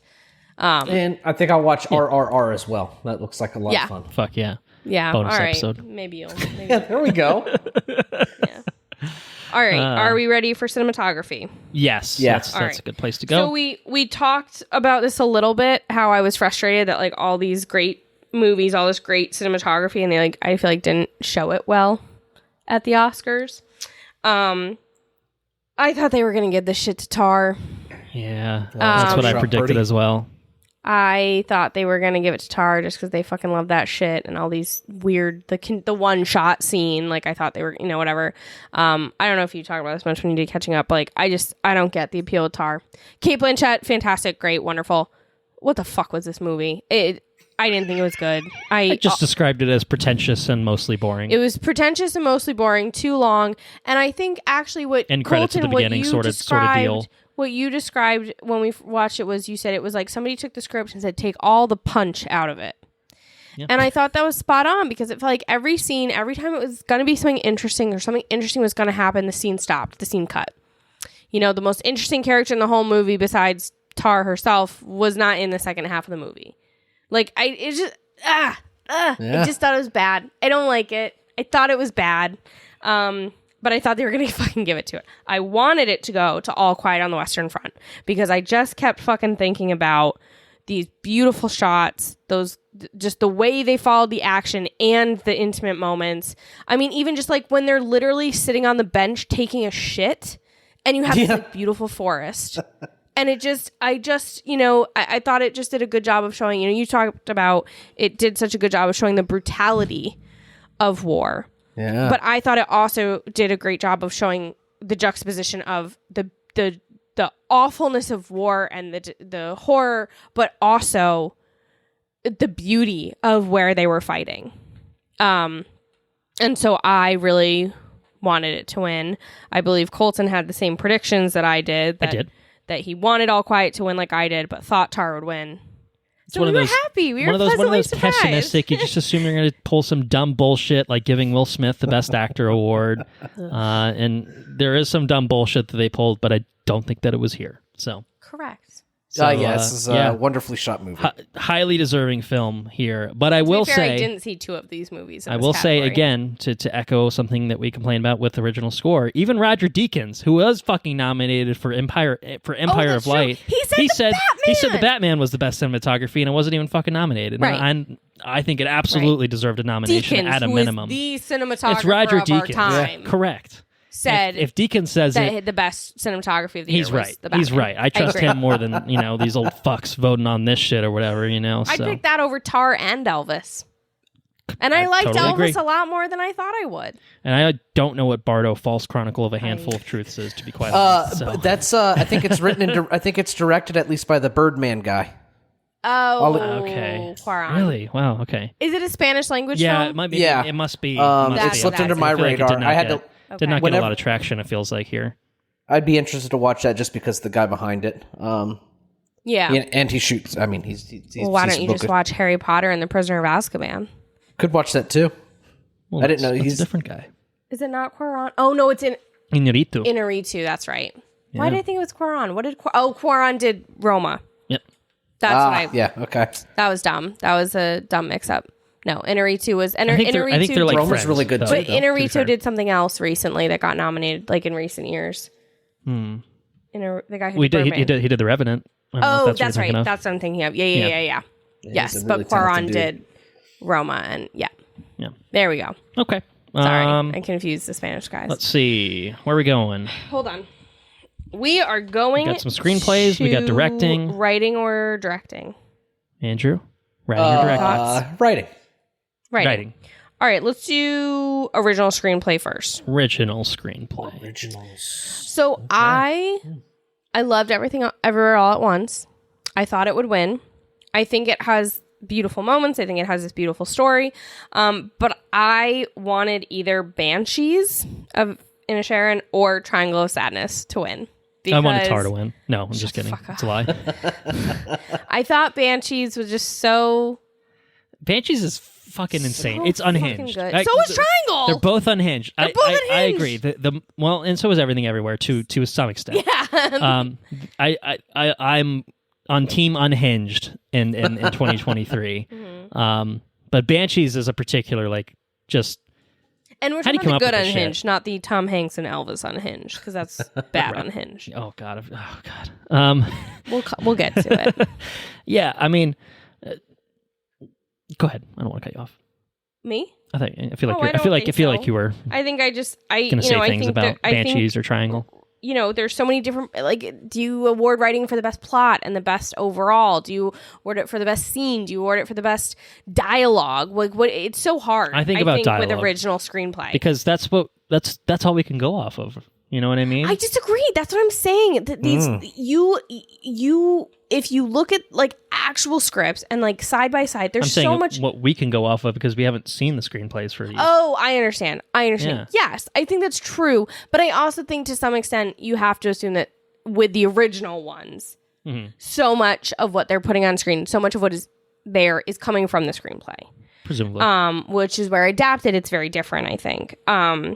But I do think that Everything Everywhere won. Like, whatever, no surprise. It's tough too, right? Because everything you have Banshees, which is and I haven't seen Triangle Sadness. It's fucking nuts. You should watch it. I don't think Sarah would like it, but you should watch it especially after a couple drinks. It's fucking amazing. It's so funny. But Banshees is a wildly hilarious, quite simple story. Yeah. Right? It's very simple. Heartbreaking and beautiful. Yeah. But it's not a comedy. It's not a comedy, but it is funny in some ways. Right. You know? Mm-hmm. Yeah, I think it's got to at least be like a fucking dark comedy, isn't it? Yeah. Yeah. I mean, if you just have if you're just it's sad, but it's not a straight up drama. It really isn't because it's of all the movies that I saw last year, that is the movie I cried the hardest during. Well, I don't know if that's true because every time there was a clip from Everything Everywhere played, you started to cry during, and I cry every time that scene plays. But you cried hard the hardest in Banshees. Okay. What part? What Banshees. part made you weep? Are you serious? The donkey. Yeah. Yeah, that donkey. That donkey was pretty now. fucking sad. I cried. No, I cry in everything though, so it's. I'm like I cried before it actually happened because I knew it was coming. I just knew, and jumped on his fucking finger her though. Her face is all contorted, and I'm like, I don't. Something bad is about to happen. I don't know what it is. There was also a second time I cried, and it's when Brendan Gleeson when he's just sitting in the house as it starts to burn, because I think that this movie just portrayed depression in ways that it's not usually portrayed, and in ways that felt really, really real to me and relatable. And I think a lot of that was from the writing, and I think that's part of why the characterization was so good. Yeah, it just I'm so mad that Martin McDonagh has all this fucking recognition for 3 Billboards, which I fucking hate, and I think is a bad movie. And this movie, I don't know. This movie's great, and it should have. And then on the flip side, Everything Everywhere All at Once, is like wildly complex. Right? Yes. Right. Wildly complex. So I'm not mad about this. Different moving pieces. Different versions of the same characters, and still super. I mean, the way they explore. But at the end of the day, a simple familial story, and it's familial never hardships. Confusing. It's complex, it's chaotic, but it's never confusing. No, exactly. And the characters, and you never lose focus of who the characters are. Right. They all grow even in these different iterations. Yeah, exactly. It's a really, really. I mean, it's a. I mean, I can't be angry about it. The idea at the heart of it is so good. It's awesome. And that's how I feel. That's how I feel about Banshees as well. Just this idea that it was like, I want to write about a breakup, but I want to write about a breakup between 2 friends. Yeah. Yeah. All right. Adapted screenplay. It was a weird one because Glass Onion and Top Gun are nominated as adapted screenplays because they're sequels. Right, which is kind of dumb. It's just like, I mean, is Glass Onion really an adapted screenplay? Like, they adapted the character of Detective Benoit Blanc for another murder mystery, and it's like, okay. Like Top Gun Maverick, I mean, I don't know that it necessarily deserved the nomination here, given that it's agree. Just Star Wars. But it is an adapted screenplay. it's an adaptation of Star Wars. That's true. It does deserve the nomination for a different reason here. I'll give you that. But All Quiet was nominated here. Living, we didn't see Living, but we did see a film by the name of Women Talking. That looked really good. I don't think that you saw, but I think Anna might have something to say about Women Talking. Would you like to talk about Women Talking? Would this woman like to talk about women talking? Yeah, exactly. Goddamn right I would. Wow. My favorite thing about women talking is that there were no men talking except one. Oh, well, there was one man. Well, no, you're right. That's true. There were two men talking and women talking, but there was only one cis man, and he was great. So this movie, I feel like I only heard about a month or two ago, maybe. Wasn't really I got on my an radar. ad for it on Instagram, and I thought this looked so good. And so I started looking into it, and then when it was nominated, I was like, I gotta watch this. And luckily, the one day it was streaming on Amazon Prime. It was the weekend. It was the weekend. They The put one it up weekend on we Amazon wanted to for watch one it. weekend. Oscars weekend to stream for free, and now it's back to VOD, whatever. Yeah, whatever. But we timed it right. I wanted it to win so badly. Sarah Polley is awesome. When she arrived on the champagne carpet and was asked about her outfit, 'cause she wore a suit, she said, I feel like I always end up cold and with my feet hurting. So my outfit is based around not being cold and my feet not hurting. And I thought that was great. And she was just wonderful. And this was a movie that I really thought, so it was adapted from a book, but I thought it was adapted from a play because it just had that feel to it at times. I could see it being this should be it almost should be adapted to a play because this would make a really fucking good play. And it's amazing, when it is something that's really, most of the movie is contained to this one room. So much is going to depend on the performances, number one. And number two, the writing. And I just thought the writing was fantastic. And so much of the story was told through the dialogue that really all of it, pretty much. And it was just so well done. And I really want it to win. And I really thought... that All Quiet was going to win because it was just winning everything at that point. It was, before Everything Everywhere started to dominate the night, All Quiet was like dominating, like left and right. It just felt like all the dominoes were falling its way. But Women Talking won, and I'm so glad it did because it was really, really good. And I also felt that I thought that Claire Foy. All the performances in Women Talking were really good. But I thought Claire Foy in particular was fucking fantastic. I thought it felt like a different role than other roles she's played that I've seen her in. And I thought she was so good and she should have been fucking nominated.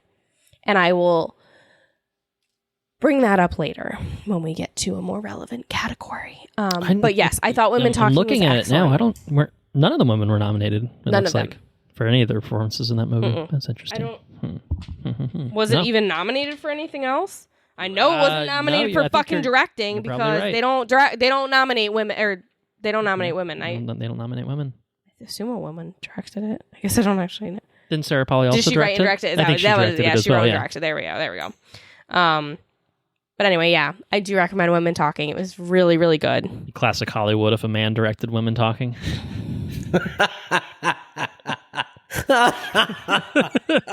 It wouldn't shock me. But I was really excited. I stood up and I was like fucking hyped for this win because it was really good. It was really, God, talk about real. The way it portrayed a fucking panic attack was so good. It was just really good. It was really, really good. Great performances, great writing. Really good. Highly recommend. Yep.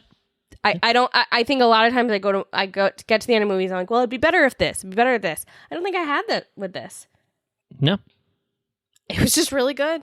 Claire Foy, Rooney Mara, and Jessie Buckley in particular were just fantastic. Just great performances. And it is fucked up that none of them were nominated. Because they were excellent. Mm-hmm. But it did win writing, adapted screenplay. It did win Best Adapted Screenplay. It got recognized at least in one particular way. Speaking of it's going from women talking to no women. Directing. Best directing. Director. Directing. Best director. Not right. James Cameron.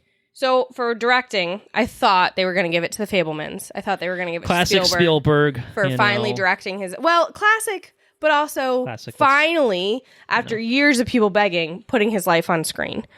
I thought they were going to give it to him. I thought they were going to reward him for that. But I really wanted... Is his life really compelling? Everywhere. Is it awesome?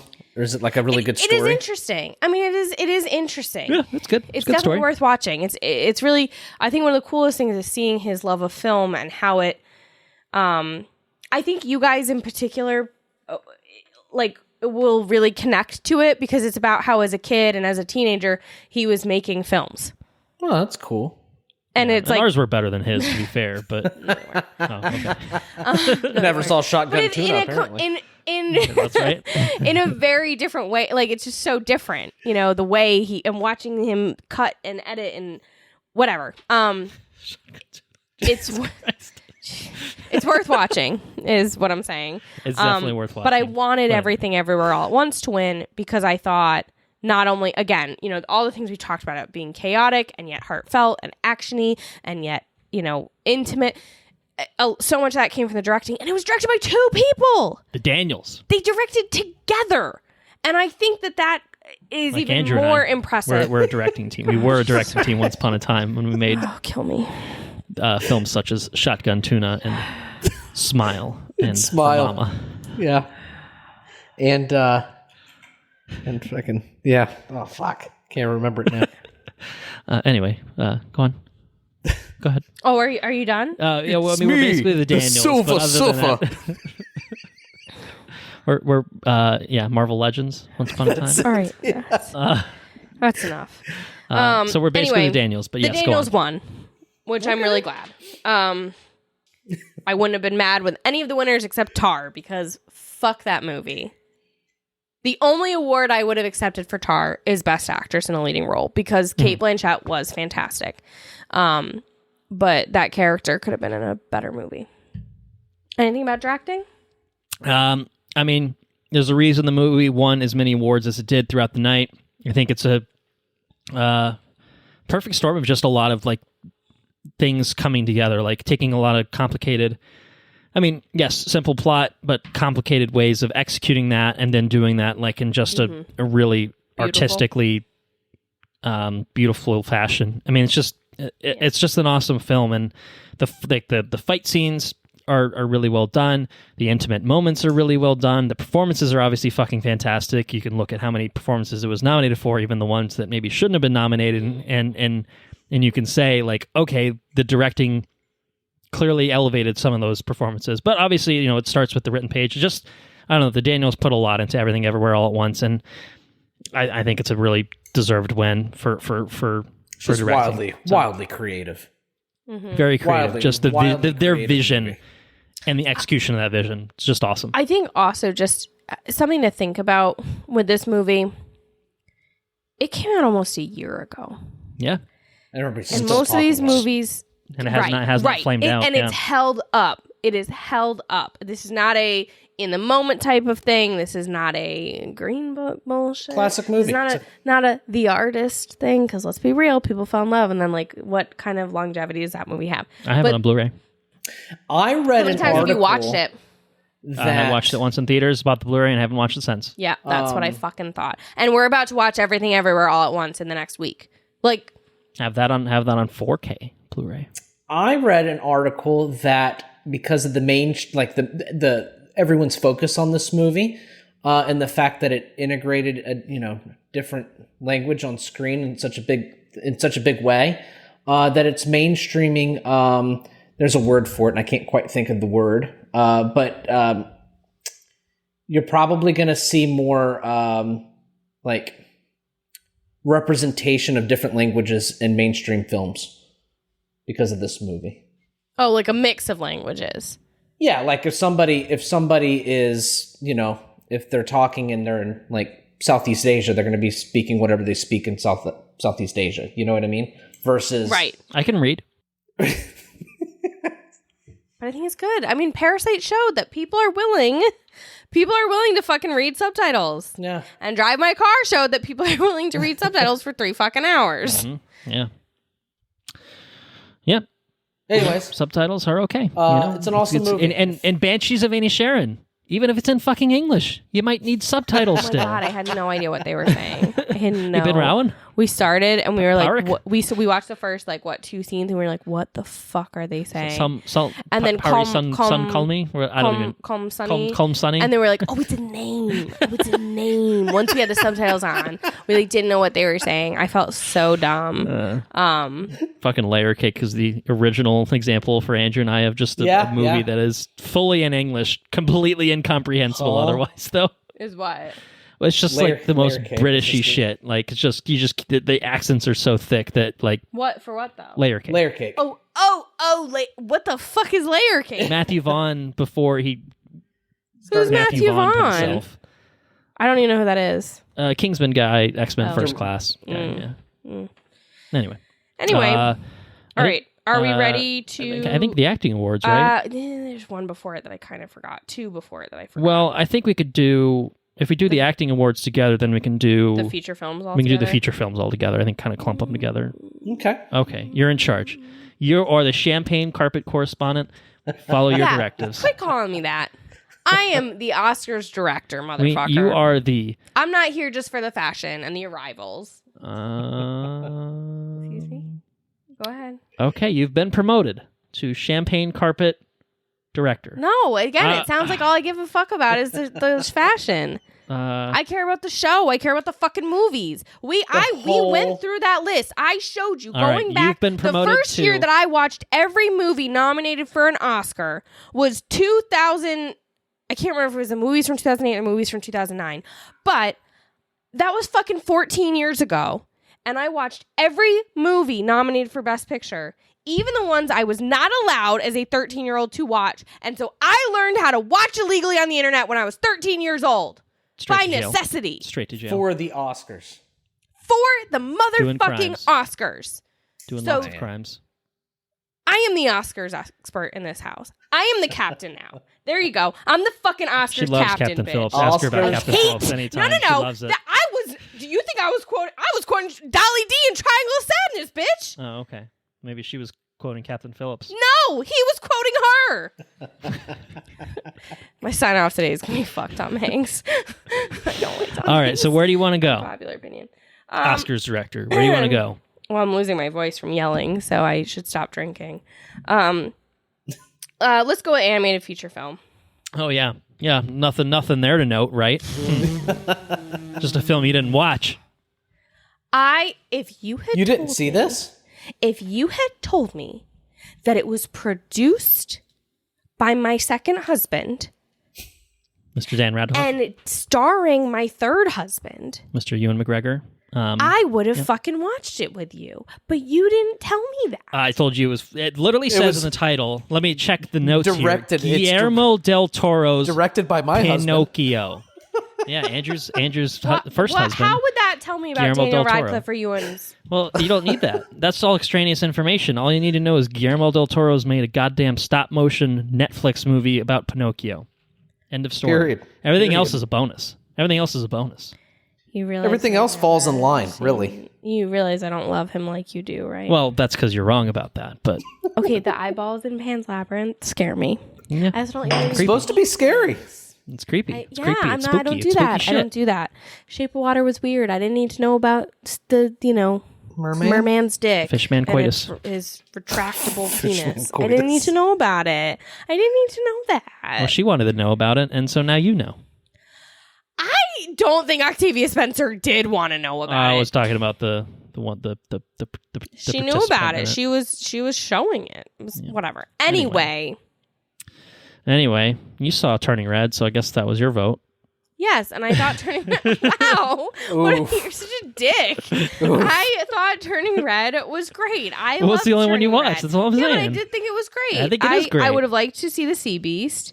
I thought the animation was cool. Why the fuck is Puss in Boots nominated? I think Puss in Boots is supposed to be pretty good. That's what I heard about it. I didn't watch it though. I wanted to see Marcel. Oh wait, no, your dad didn't end up seeing it with him, did he?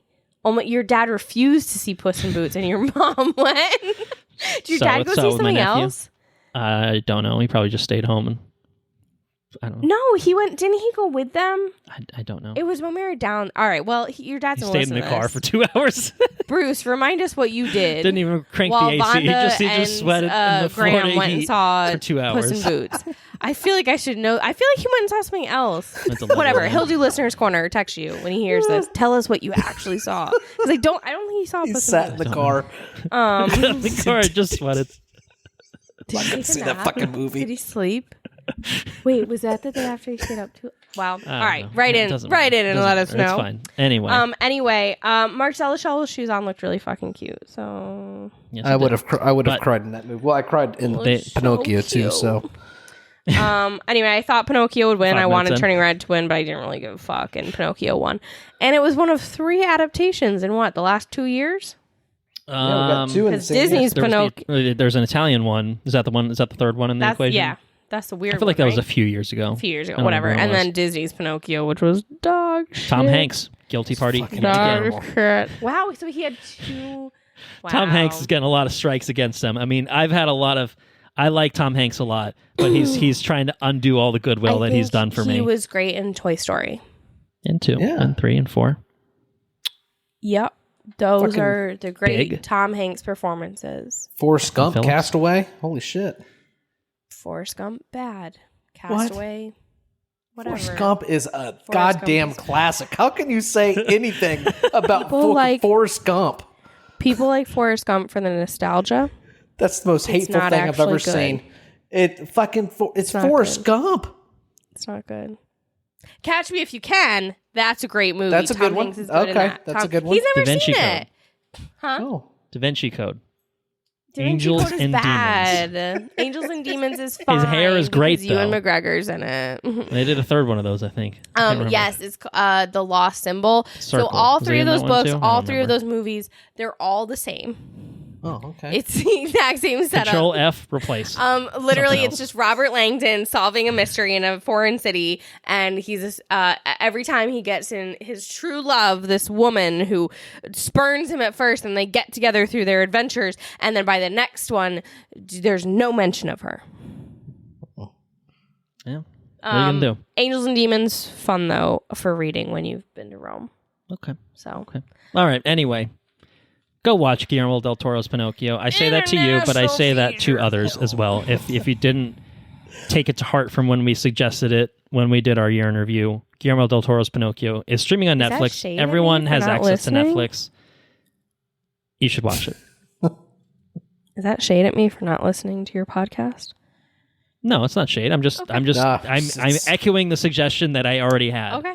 But you should This- watch it because I told you after I watched that I think you'd really I know like you it. did, and I will. I would and, like to. And I sold you And on you it told me even that my more. mans were in Your there. mans were involved or in it. Ewan sings, I know, at It's one point. required to viewing sing for a the couple year of times. 22. It's- 22 I would required rewatch it. viewing. All right, I Top will Gun, fucking watch I- it. All right, you've I will convinced rewatch it me. with you. Can So- we move on to international feature No. film? No. International Yes. feature film? International feature film. What won here? All Quiet on the Western Front, which I thought would win.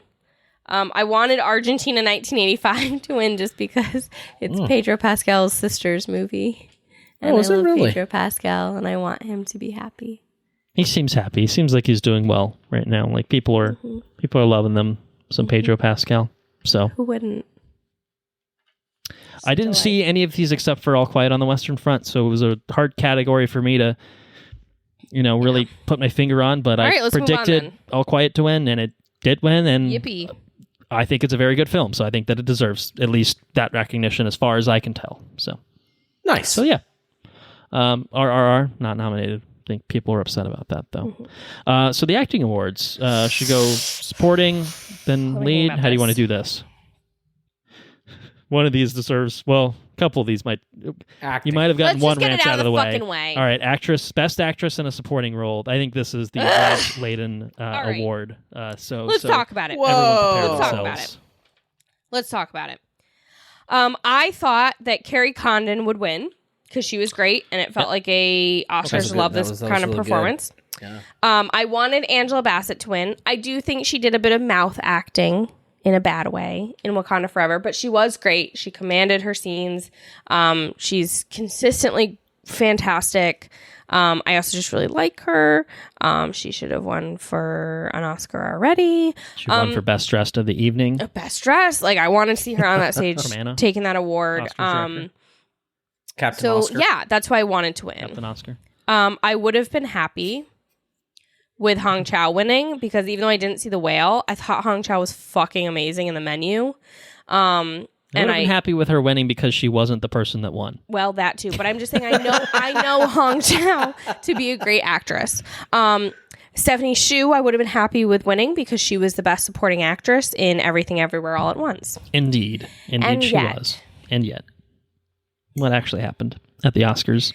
Jamie Lee Curtis won. Ooh. And she seemed shocked, and everyone else seemed shocked. The Oscars, the Academy said, Lifetime Achievement Award time. No. I'm not even going to accept that anymore. It was a fucking popularity contest. Is Angela Bassett popular? Angela Bassett didn't fucking win. Well, she didn't win the popularity contest. That's what I'm saying. Yeah. This award was awarded to the person that the most people know and have worked with and like. And that's Jamie Lee Curtis. She was not even the best supporting actress in the movie she was nominated for. She wasn't even the best supporting actress in that movie. And I will say, at least they did nominate Stephanie Hsu, because if they hadn't, it would have been even more insulting. Correct. But still, the fact that they were both nominated, which, okay, fine. It doesn't even come close. Yeah, it doesn't even come close in terms of, like, Jamie Lee Curtis just was crazy. She just did a crazy. Her role compared to all these other roles, again, can't really speak to Hong Chau's, to be fair, but like compared to Angela Bassett's, like Ramonda was, I mean, she's a driving force in Wakanda Forever. Carrie Condon is a driving force in Banshees. Stephanie Hsu, I mean, she is the fucking antagonist, but also not, and you know, and Everything Everywhere. Role. And Jamie Lee Curtis is just like, a side do your villain. Taxes, and I have hot dog hands, and I'm like, okay. And here I have a belly and a weird wig, and I'm just being a dick. Like, okay, and I'm not going to say that Jamie Lee Curtis was bad, but she does not deserve. But she didn't deserve a nomination for this role, and she certainly didn't deserve a win. She didn't deserve a win, absolutely. Yeah, I think her just being in the conversation was honestly kind of puzzling for me. I think this feels a lot like it felt a few years ago when the Best Lead Actress felt like it was between Glenn Close for The Wife and Lady Gaga for A Star Is Born. Those were both amazing performances. They were fantastic. I would be happy with either of them winning. And who won? Olivia Colman for The Favorite. And she was great. I'm not going to say she wasn't, but I don't think she deserved that award. It felt and I don't even know if this is how these ballots work, but it felt like vote splitting. And I think at least with that, I got her nomination. Right. At least she deserved to be nominated. I don't think she should have won. This just felt like it was not about the performance. It was not about the skill. Jamie Lee Curtis over literally anyone in women in women talking. Right. It's crazy. Thank you. Crazy remind me of the other. Claire Foy, who wasn't even fucking nominated, was better than Jamie Lee Curtis. I also think that Jamie Lee Curtis is popular because she says things. She doesn't have a fucking filter. And sometimes those things seem a little bit charming to middle-aged white women. And so she's beloved for this reason. Her whole shit about, I go to bed early. I don't want things to be late. I've been finally fucking honored with an Oscar nomination, but I'm not going to go to the nominee dinner because, oh my God, they're serving dinner at 7 p.m. It's so late. You are not better than other people because you wake up early. You're a weirdo. You're a weirdo. And the other thing is, Colton and I get a lot of shit for staying up late because we do stay up late because that's how our internal clocks work. It's not good or bad or right or wrong. It's just different. And guess what? We don't expect everybody else to fucking change the way society works and for their hours to work around them. But Jamie Lee Curtis says that she wants a Coldplay concert at 1 p.m. and everybody acts like she's America's sweetheart. Shut the fuck up, Jamie Lee Curtis. I'm so sick of you. Like, you did not earn this award. You know what I never heard her once during this whole fucking cycle where we were overexposed to her and her dumb bullshit. I never heard her praise the performances of the other people in her movie. I heard her praise the Daniels. I didn't, and maybe I'm sure she did at some point, but it wasn't consistently out of her mouth. Instead, it was her dumb, quirky shit. It was all about fucking her. The one white woman in the movie. No, I'm sorry. Sorry, Jenny Slate. The nominate her too. character Bring her down. I think I already made that joke to you off air, but annoying. Like, that was Jamie Curtis's role. That was her IRS. She was annoying. To win for that, she was sufficiently annoying. It sounds like she was sufficiently annoying. And she continues to be annoying. And here's the thing. She played herself is what it sounds like. Just on just a the little fucking meaner. red carpet, when asked about the movie and what it was like to be nominated finally for this, such a unique film, blah, blah, blah. She did talk about the Daniels. And then she talked about how when she got the script and she read the scene between the mother and the daughter and how that blah, blah, blah. Evelyn and Joy, you dumb bitch. It's your own fucking movie. Evelyn and Joy. They have fucking names. The mother and the daughter. Did you watch your own movie? Did you only watch the scenes that you were in? Like, she's so annoying. She's not charming. She's been great. Loved her in Freaky Friday. She's got a movie for every generation where she was a star and she was great and all that. She's fine in this movie, but she did not deserve to be nominated, and she certainly did not fucking deserve to win. She showed up for that movie, that's for sure. She also, her dress was fucking ugly. And your dress is ugly.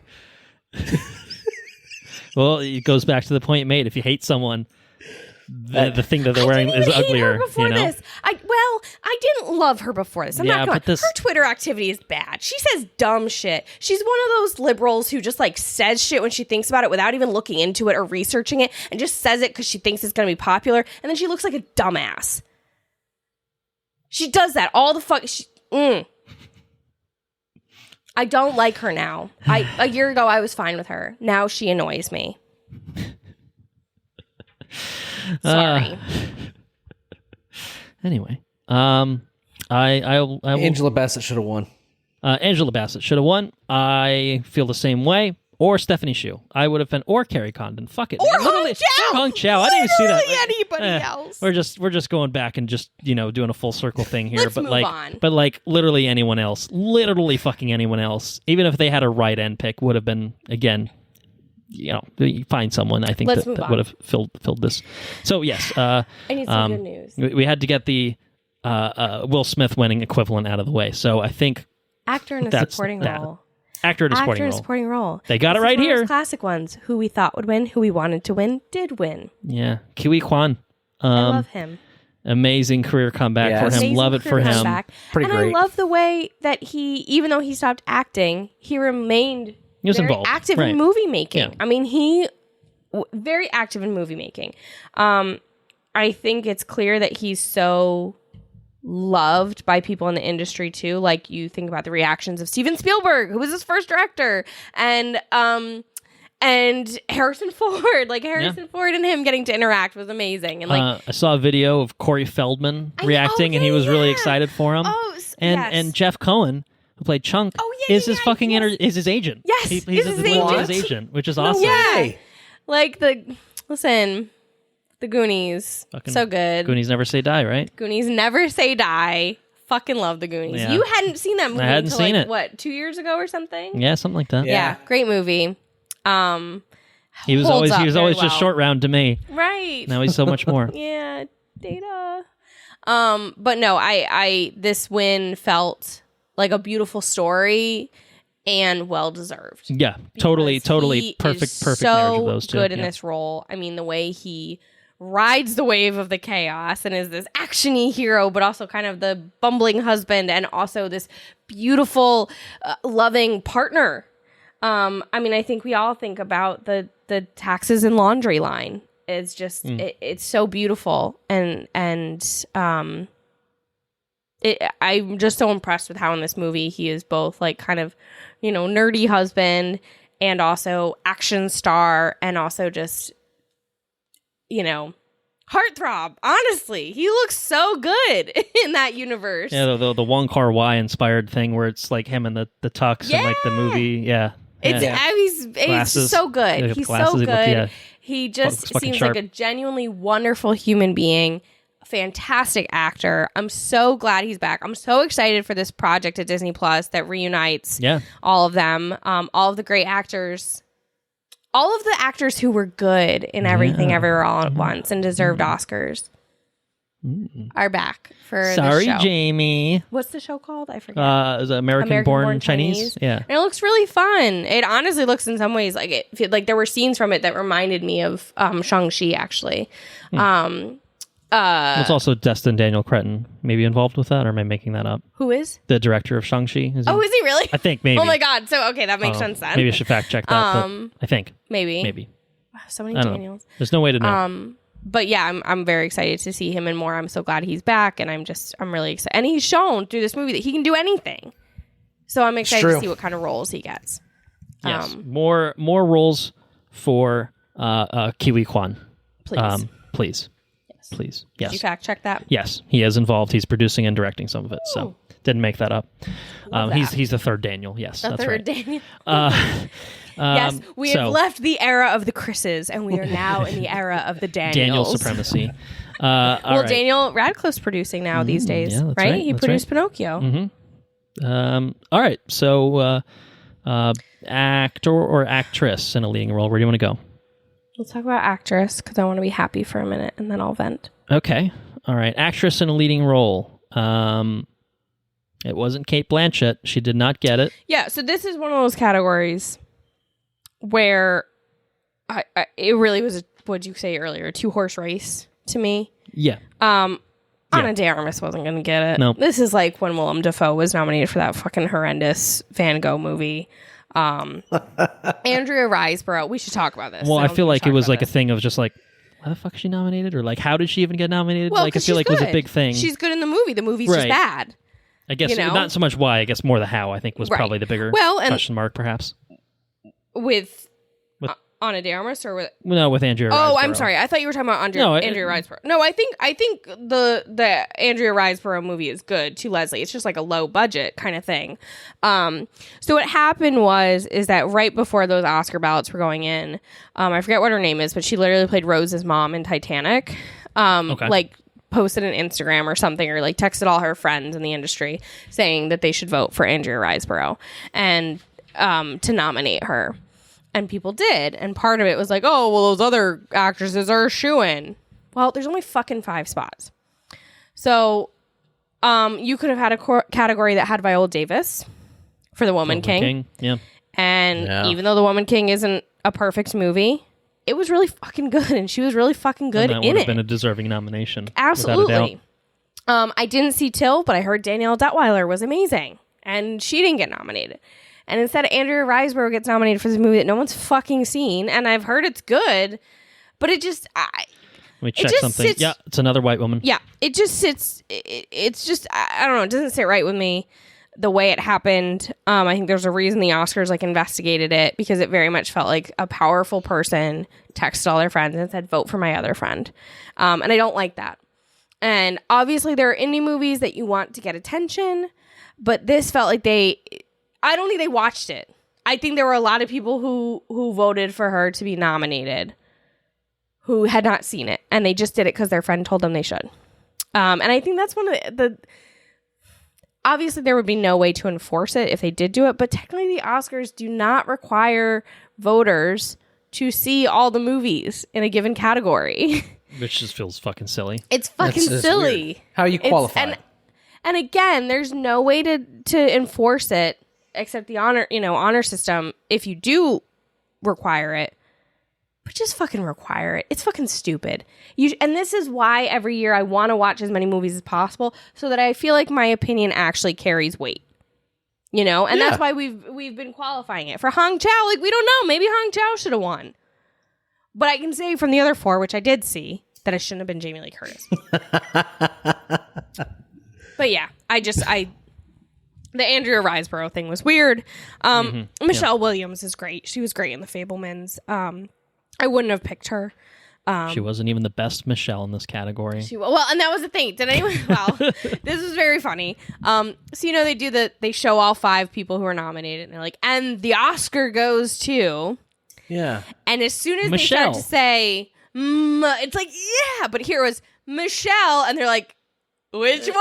And then it was, there we go. We know, whatever. But yes, Michelle Yeoh won. Very deserved, very expected. this woman, what a fucking force she is. She's great in everything she's in. I love that what she said about women, don't let anyone tell you you're past your prime, because shit, the like half decade that she's had, my God. I mean, the woman's incredible. And I'm so glad she's getting recognition. She's so talented. Again, she's someone who feels like her last 3 big roles. Like, you want to think about Crazy Rich Asians, Shang-Chi, Everything Everywhere All at Once. 3 roles so different from each other in so many ways. And she was incredible. I mean, she's just amazing. She's so good. I'm so glad she won. I've loved all of her speeches. Is she? What? Avatar: Way of Water. Is she? I don't know. That's what Google said. Wait, what? Yeah, I don't know. I don't remember that. But no fucking way. Yeah, she's in it. Who is she? She's going to be in future sequels. Okay. She's not in it yet. She was cut from the second movie, but she's cut from the second, but she's going to be in future 3rd. ones. Dr. Karina. Oh my God. Moe. I was like... Great. Good. So there you go. She's going to be in a fucking multi-billion-dollar grossing franchise. Oh, I'm so excited. That makes me really was excited. almost in it already. I hope she kills Spider. Spider died on his way to his home planet, unfortunately. She forgot to close the airlock. Yeah, Whatever. well, it was a real shame. Anyway, Michelle Good for her. Yeoh, very deserved. Loved it. All right, Yep. final acting category. Final acting category. Actor in a leading role. So for this one, I really wanted Colin Farrell to win. You been rowing? You think I'm dull? Oh, that's right. Well, I'm asking someone. I was talking to Andrew I so that see. he could respond. I don't think we've been rowing. I don't think we've been rowing. Colin Farrell was so good. Funny and heartwarming and angry when he got it. Like, oh, this character just was so good and multifaceted, and Colin Farrell was fucking great. And the way this man acted with animals as scene partners was so fucking good. Do you think I'm dull? I would like to rewatch this again, honestly. I wasn't sure I'd be able to, but I want to. It's a really good fucking movie. It's a really It's good the kind of movie movie that sits with you. Yes. I think. Yeah. And Yes. that's a mark of like a memorable film is, just so good. having that It's sort of really impact fucking on good. you. Did Yeah. you also want him to win? You did, right? I tallied that I wanted Colin Farrell to win, but he is think not we who I both- expected I to think we win. both expected Austin Butler to win for Elvis. Now, Yeah. I got to talk about this for a Yeah, second. we have some thoughts on Elvis. I love Baz Luhrmann. My favorite movie of all time is a Baz Luhrmann movie. It's Moulin Rouge. Uh-oh. fucking- There it goes. Buka buka shemu lulu. Fuck. You knew it was coming. You knew it was. Oh, good God. That was. Ooh, Be my that might Mona be- Lisa tonight. That's a Buka different. buka Oh suse, boy. suse. That's Suse. wow. That might be your worst. This might be your worst. I haven't had any alcohol. You switched into a different That's the song. sober now. version. Wow. Sober version's worse. Further from the truth. I Probably best that he doesn't actually sing it at us. yeah. Romeo and Juliet, Baz Luhrmann's version is fucking incredible, and this is someone who like loves me some Shakespeare. It's so good. I think Australia's bad. Never But saw we it. don't talk about Australia. I didn't hate The Great Gatsby as much as other people did. I thought it was fine. I didn't think it was amazing, but I thought it was fine. I thought it was well That's with, cast. It's got Leo in it. Great that's right. production design. Yeah. But and I never saw the Netflix show, the really expensive Netflix show, but I heard it was very good. I did not want to see Elvis. Elvis was a fucking child molester. Like, the dude was a pedophile. I don't know. He didn't want to sleep with his wife after she'd given birth because she was no longer virginal and whatever. When he and Priscilla got together, she was 14 and he was 24. It was fucking gross. It was fucking creepy. I did not like the idea of an Elvis movie. Movie kind of glosses over that little So bit. yeah, they Just you're- literally in case don't you're mention wondering. it. They make it seem like she's 17 and he's like teenager. 20. So yeah, I was not interested in it. I didn't want to see it. I was not excited for it. But I watched it because I had to, because it was nominated for Best Picture. And it was way Fucking loved it. better. I didn't love it. Well, It was on way the cusp fucking of better. being a really good it could film. have been a great movie. It was held back. I liked in it a a big way. lot better than I thought I would. It's got Tom Hanks in it, doesn't it? Tom that Hanks is how it was is held back in a not big only way. the worst part of this movie, he is probably the only bad thing about this movie. You cut Tom Hanks, this is a great movie. Here's the thing. So Tom Hanks plays the manager of Elvis, Colonel Tom Parker, who illegally immigrated from the Netherlands, but spent his whole life and career claiming he was from West Virginia. Okay. So he very deliberately spoke with a slight southern drawl. At times, he reverted back to his native Dutch accent. But at other times, he spoke with no accent at all. Tom Hanks decided that in a movie where a major twist is that this man is Dutch and is undocumented, decided I'm going to do the Dutch accent the whole fucking movie. And his Dutch accent is bad. It's a caricature. It's comical. It's fucking terrible. Oh, man. Tom Hanks is also wearing a fat suit in this movie. Yep, chucked Can him in we a fat please suit, stop with the called it a fucking day. fat suits? He looks ridiculous. He doesn't look anything like Colonel Tom Parker did in real life. The fat suit didn't make him look more like him. Just stop. Just no. So that's bad. But then this movie frames all of Elvis's life and career through the lens of Colonel Tom Parker. Why? It was already a bad choice. No, but Tom Hanks is bad. He won the Razzie for Worst Actor for this role. Wow. Yes, on Saturday he won. He won. He was named the worst acting performance of 2022. He was bad. Tom Hanks was bad in this movie. He ruined this movie. He should not have been allowed to do the Dutch accent, but he was already not very good even without the accent. And also it was a mistake to... I get it. You're doing a biopic. You want it to stand apart. You want to do it through this different lens. Newsflash, you're Baz fucking Luhrmann. Your movie's going to be unique. It's already going to be creative and interesting. You don't need to change the framing. Just make it a solid biopic of Elvis. He overcomplicated it. Wow. And so that was frustrating because I love me some Baz, but he fucked up. All that said, Austin Butler was great.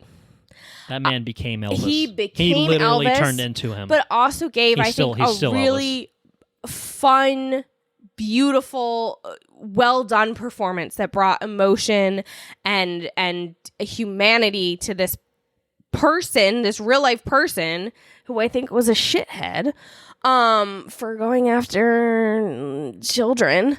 So yeah, I did think that Austin Butler would have deserved it, and I wasn't mad about it. I wasn't going to be mad about it. I think pre-watching the movie, it kind of just felt like he was doing an imitation. Oh, it's just Rami Malek doing a Freddie Mercury kind of bullshit again. I mean, the fact that Austin Butler hasn't been able to let go of the voice made me feel like, he's that just was doing an corny imitation. and comical, just like my dude. But he genuinely was very, very good in this movie. It was good. And I'd love for someone to put out a cut that just removes all of the focus on Colonel Tom Parker, because it would make it a better movie. And shorter! It would be shorter. Yes. Because all these movies are too fucking long. They're so long. But anyway, Austin Butler turned into Elvis for no goddamn reason, as it turned out. Didn't take home the Oscar Gold. Colin Farrell went home empty-handed. Again, felt like a little bit of a split vote because the Golden Globes went to Colin Farrell and Austin Butler. Right, so right. not one of them. But Brendan Fraser, who I think it needs to be said has had a lot of ups and downs in his career. Obviously, I think peaked fairly early on with the Mummies and stuff like that. Went through some rough times where he basically, I guess he was assaulted by, someone involved with the Hollywood Foreign Press or something like that. Kind of got blackballed for a bit. I think he went through a divorce where basically financially he was rock bottom. Yeah. Basically and he's so lovable and charming. And the child support, I think, was what was really and everybody says where how his great money he was is. going. Basically, he's clearly very well liked by his peers. He seems like a delightful. He seems like a really likable dude. Mm-hmm. Did you see they did a champagne carpet interview with his kids and asked what like the most like dad jokey things that he does are. It was so cute. I was so cute. It made me like him even more. So all that said, for Brendan Fraser to obviously have the early career success, go through all of that, and then come back here and and win on the biggest stage, basically, as far as Hollywood is concerned, that's awesome. Really, for him personally, I think that's awesome. If you would have told me when I was in the height of The Mummy, because I watched The Mummy so many fucking times. It's like at one point, it's like one of my favorite movies. If you would have told me that Brendan Fraser is going to win Best Actor for starring in an Aronofsky movie, at that time, that's crazy. That seems like alternate timeline sort of shit. You know what I mean? Because that is not something totally. that... Right. Yeah, and it's just, I guess it's just a shame that the role that he does get the recognition for is in The Whale. And I can't speak to the performance. I'm not mad at him for winning. Yeah, right. I just wish it had been for a different movie. Yeah, right. Which that has happened before. I think it happens all the time. Right. I mean, yeah. So I wasn't excited about this win, but it didn't make me as... I don't even think it was a makeup award in a way that a lot of them are. Right. I think he genuinely was great in the role. I think it was just a really problem. I mean, even, I referenced earlier the Roxane Gay, article, essay, whatever. And even she tweeted, she was like, I'm so happy for Brendan Fraser. I really like him. I think she even said, I wish it was for, but she was like, this is a problematic movie for a lot of reasons. But we all love him, so we're able to forgive it a little bit more because he earned it. He was great, apparently. I mean, all the clips I've seen, he seems really good. I have a question. In that article that you who wrote this article? Roxane Gay. I need to read that article. Yeah, it's called "The Cruel Spectacle of the Whale." Yeah, I just need to. I want to read that article, and then I want to watch the movie. Watch it, and then give us your take and catching up. Develop an opinion about it. Because I've always, I always say, just make a good movie. You know what I mean?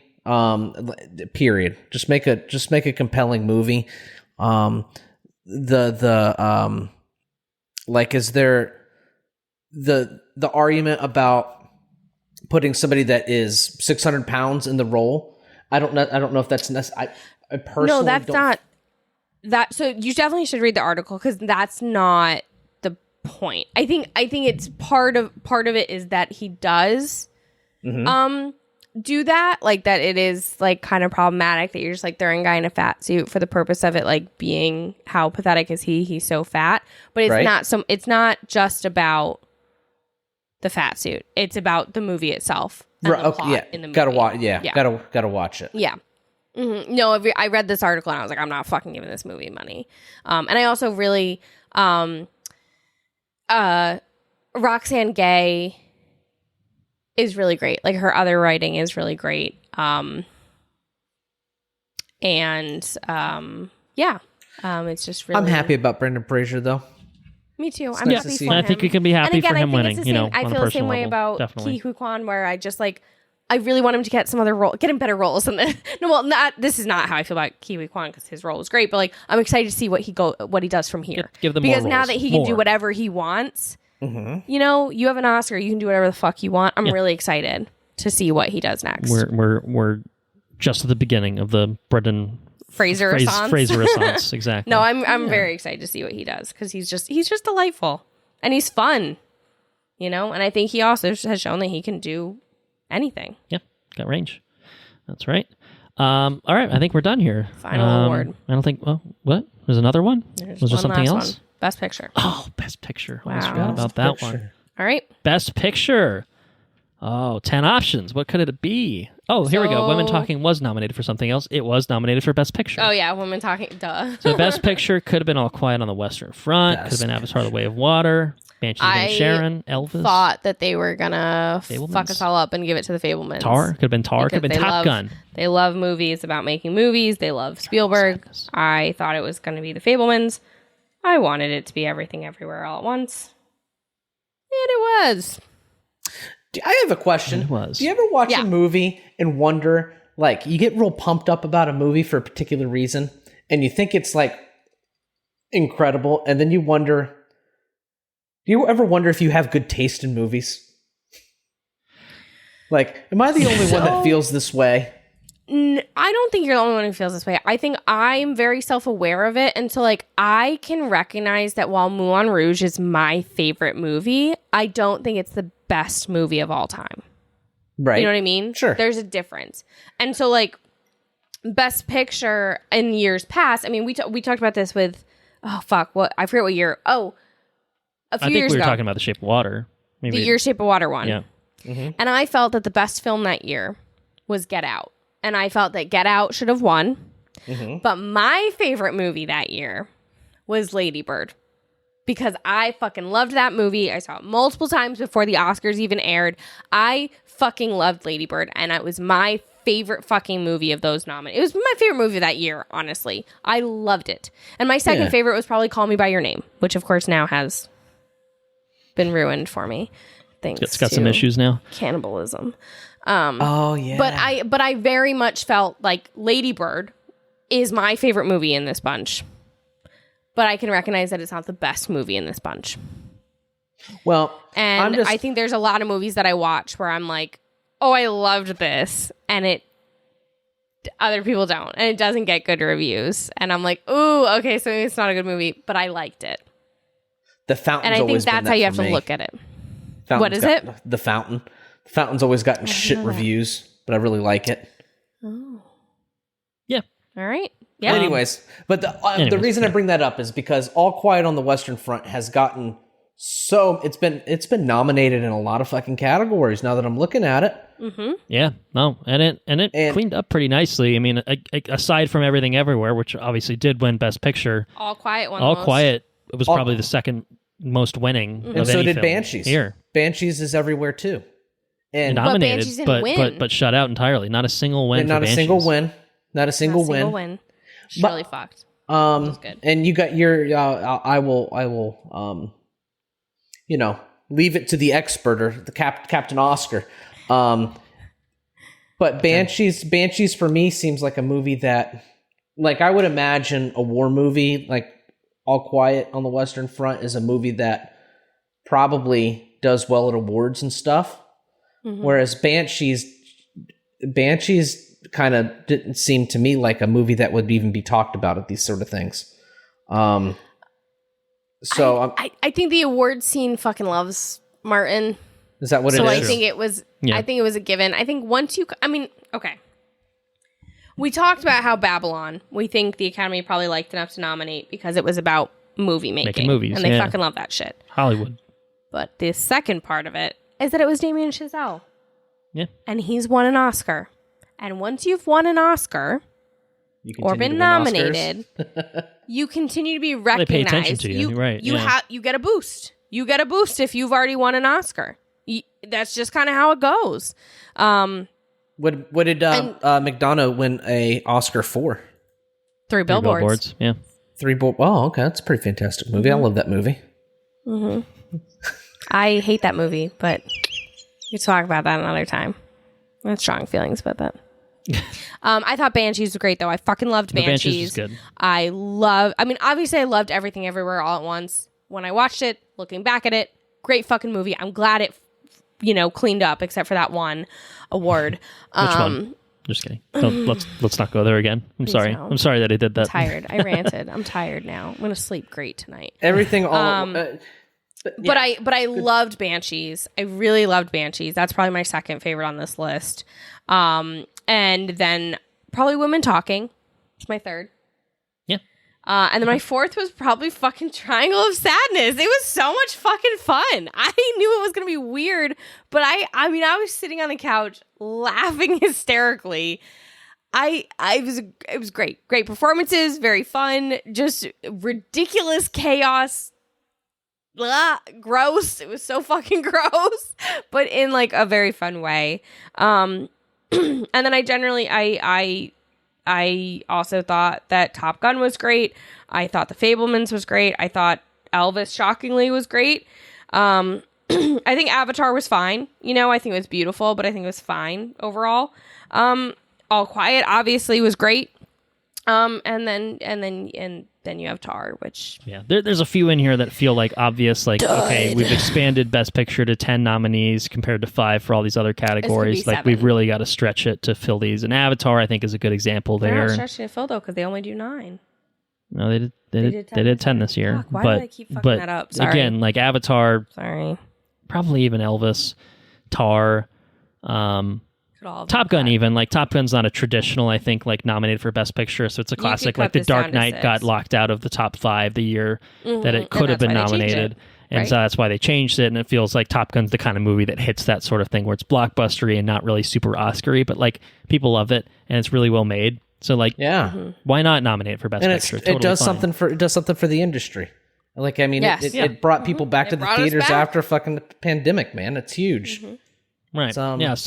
So there's a few in here that are kind of just like, okay, all right, you got to fill that category. But there are definitely some really strong movies in this bunch. I think All Quiet, Banshees, Everything Everywhere, probably Fabelmans, and Women Talking, probably. And Top Gun. I mean, I love Top Gun, but again, it's kind of in that sort of like weird dividing line kind of thing. Where I think it was like my number 5 movie of the year, but I wouldn't, if it had been shut out of the Best Picture entirely, I don't think I would have really batted an eye at the same time.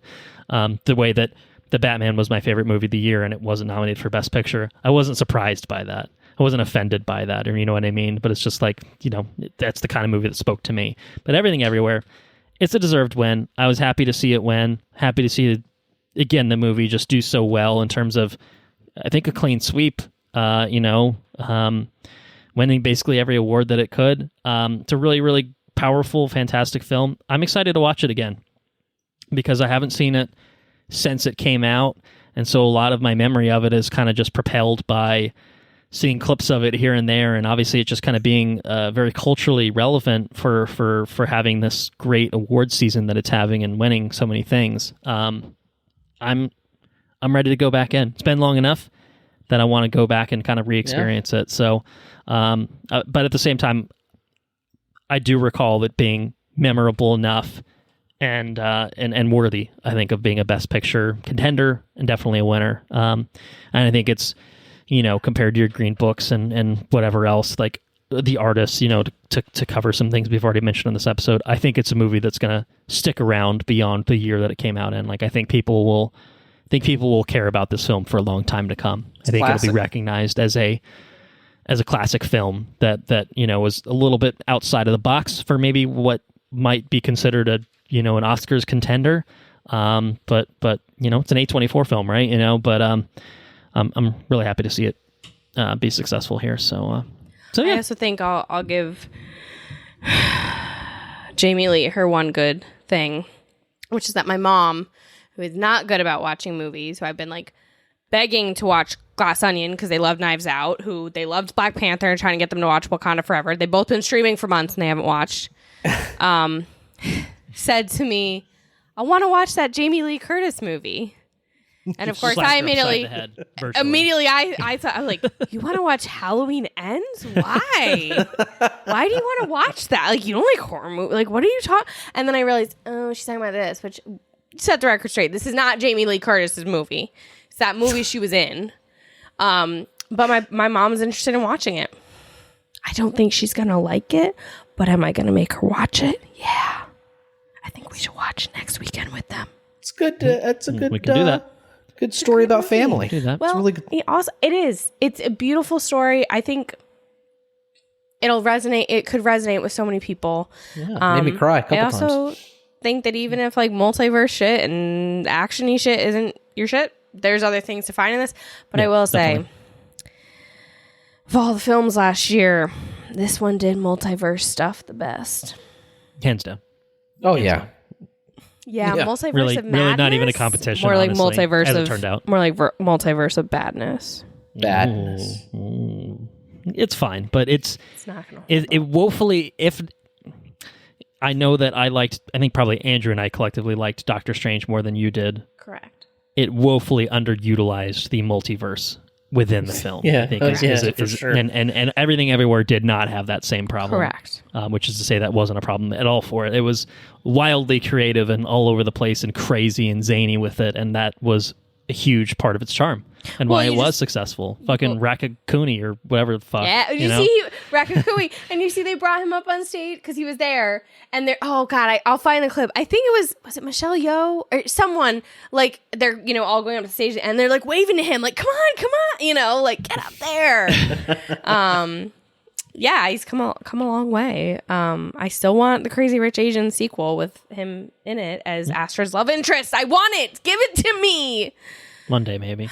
Give it to me. I want When it. John M. Chu is done making 17 Wicked adaptations, you will get Crazy Rich Asians the second.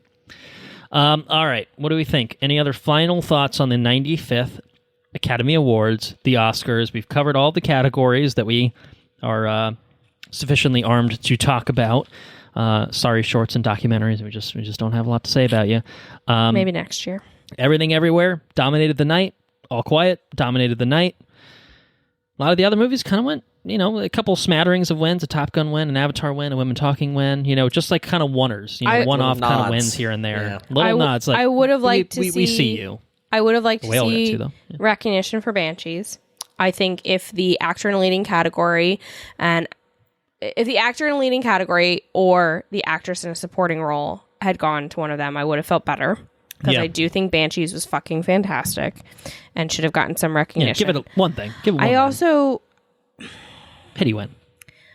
I think I would have liked Triangle of Sadness to get something. Maybe recognition in the in memoriam yes, section. Maybe that would be something. Took the words right out of my mouth. I think I would feel less bitter about Triangle of Sadness not winning anything if they had deigned to include one of the lead actresses in that movie, nominated for Best Picture, nominated for Original Screenplay, nominated for Directing. This movie was nominated for a bunch of fucking Oscars, and one of the lead actresses died in August, and they didn't include her in the fucking in memoriam. And she was, I think, 32. She was so young. So it wasn't like, oh, it's a 97-year-old woman that died. She was like, so oh, young. how sad. It was. And I saw excuses of like, really oh, well, sad. she was online, when you did the QR code. Not good enough. She was fucking in a nominated movie. You played clips of her. Yeah. On your screen. She should be in the fucking in memoriam, you Charlie dicks. Dean is Charlie her Dean, name. yes. And she was great. I would have, been interested to see where her career goes. She was really good. She was so good at being annoying in the early scenes, and then she was so real when she's eating the fucking pretzels. Like, she was really good, and she should have been recognized. Yeah. No, they always fuck they it up. can't recognize everyone. They don't recognize everyone. We get but it. a lot of times they just seem to have some odd omissions where it's just like, also, the doesn't design of anyone it this year look was at this? fucking bad. It wasn't good. The way they did it, they basically showed two people at once anyway, and if you could do that, you could have showed more people. Yeah, and to make everything, I think this is maybe my last thought, to make everything really come full circle, Lenny Kravitz looked like a fuckhead in terms of how he was dressed. I thought his performance was good. I wondered why he was going to be there. And Yeah, there were a few people on the red carpet. I'm like, looked why are you sloppy. here? Like even like Cara Delevingne. I'm like, why are you here? I think she presented at one point. But Lenny Kravitz's performance was good. But yeah, to go back to the whole worst dressed of the evening, he's a strong contender for looking real bad. I was so. like, why is Phoebe Waller-Bridge there? And then I remember she's married to Martin McDonough, or like they're partners or something. Okay, all right, well there you go. So, yeah. Yeah. Well, I don't know if he was there. I don't recall seeing any pictures of him. Maybe So she went in his place. was his Maybe representative. she was there to accept it if he did Right. win. Was he nominated? Yeah, he was nominated. Yeah, he was in Ireland. He's doing other things. Yeah. I think that's it for me. Any other final thoughts from you, Andrew, you, Anna, for the Oscars? No, that's it. That's it. That's Who all am I I? got. The captain, Correct. You called me Anna. the champagne carpet Nope. director, Champagne Directing carpet the- captain. The CCC of the directing the Oscars. captain of the champagnes. Isn't that what Dolly Champagne- does? She goes, mm-mm. Champagne director. God, she was very good in that. Yeah. All right. Well, with what time we have left, why don't we do maybe a quick Catching round of up. catching up? Andrew, why don't I give it to you? Because I don't have a lot on my end, but let's see what you got on your end. So I developed a bump on my eye. As a result, the doctor says I should probably take my eyeball out. We talked about it earlier. So my eyeball will be removed sometime this year. Good riddance. Okay. This fucking thing's been a pain in my ass Cut for it a out. long time. Get rid of relieve the pressure, right? Fuck That's you, it. eyeball. Fuck Which you, eye is eyeball. It's my right eye. it? Fuck you, right eyeball. That's it. It's gone. Or it will be gone. Hell Not yeah. gone yet. We'll get you some cool fucking glass eyes. Yeah. I want a fucking And an eye patch. a good eye patch. I'm talking snake style patch. Yeah. The other Get thing you I've been up to. Thor eye and eye patch. Baby is getting Wait, is closer. Sarah's what? What happened? I was gonna say, is it Thor's right eye? Because holy shit, wouldn't that be a great Halloween costume if you get it done before then? Yeah, it'd have to be. Ragnarok it. Yeah, right. Wait, that would be get like a raccoon, stuffed animal. Right. Wait, that would be so good. I could dress little baby Bennett up as a raccoon. Oh my god, wait, literally perfect. And Sarah would be such a good Jane Foster. That's what we could do. Wait, you have to. You have to. What a cool fucking Halloween costume that would be. Sorry. Yeah. Anyway, you were saying baby's coming soon. Yeah, 20. 3 she's months. 20 yeah, literally. So 2/3 of the way there. That's it. It's coming. And then what else have I been up to? I watched the Nick Cage movie. Right, yeah. fuck yeah. Unbearable weight of massive talent. Yeah, that's a So fucking good. fantastic Nick fucking movie. Cage. Hilarious. It is. It's great. It was a great movie. One of my friends today was saying she'd watched it, and she said the scene where they switch shoes could like cure all the ills of the world It's true. Yeah, if everyone watched it. yeah, it's just good wholesome shit, man. And Yeah. Did we ever tell you how we watched it? no, I think you did actually. It might, but sounds however vague. long We ago that watched was, it on the plane. Was it to our honeymoon? I think so. I think it was on the plane to our honeymoon.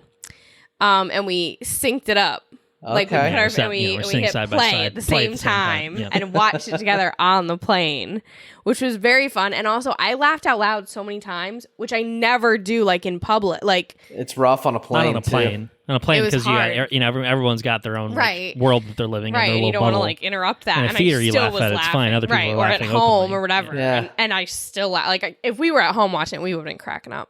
I was a great I movie. was, yeah, I was So good. some drinks in, and it was a good time. Yeah. Oh my god, love it. We watched, we finished The Last of Us. We'll talk about it at some okay. time, at some point. Quite soon, I expect. We'll finish it this weekend, hopefully. Mando. Been watching the Mando. Mando. Oh, fuck, okay. we're behind on that Yeah, we're a too little behind now. on that. Jesus. Yeah, well, The Last of Us is eating our time. What else we got? And the movies, yeah. That weekend of movies. Definitely American get us Idol and in. The Voice. Been watching both of All right. those. All right.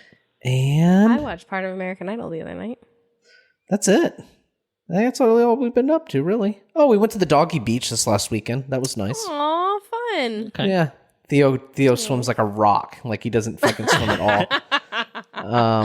Aw. And then he started getting sleepy and he started getting grumpy at all the dogs that like it's doggy Yeah.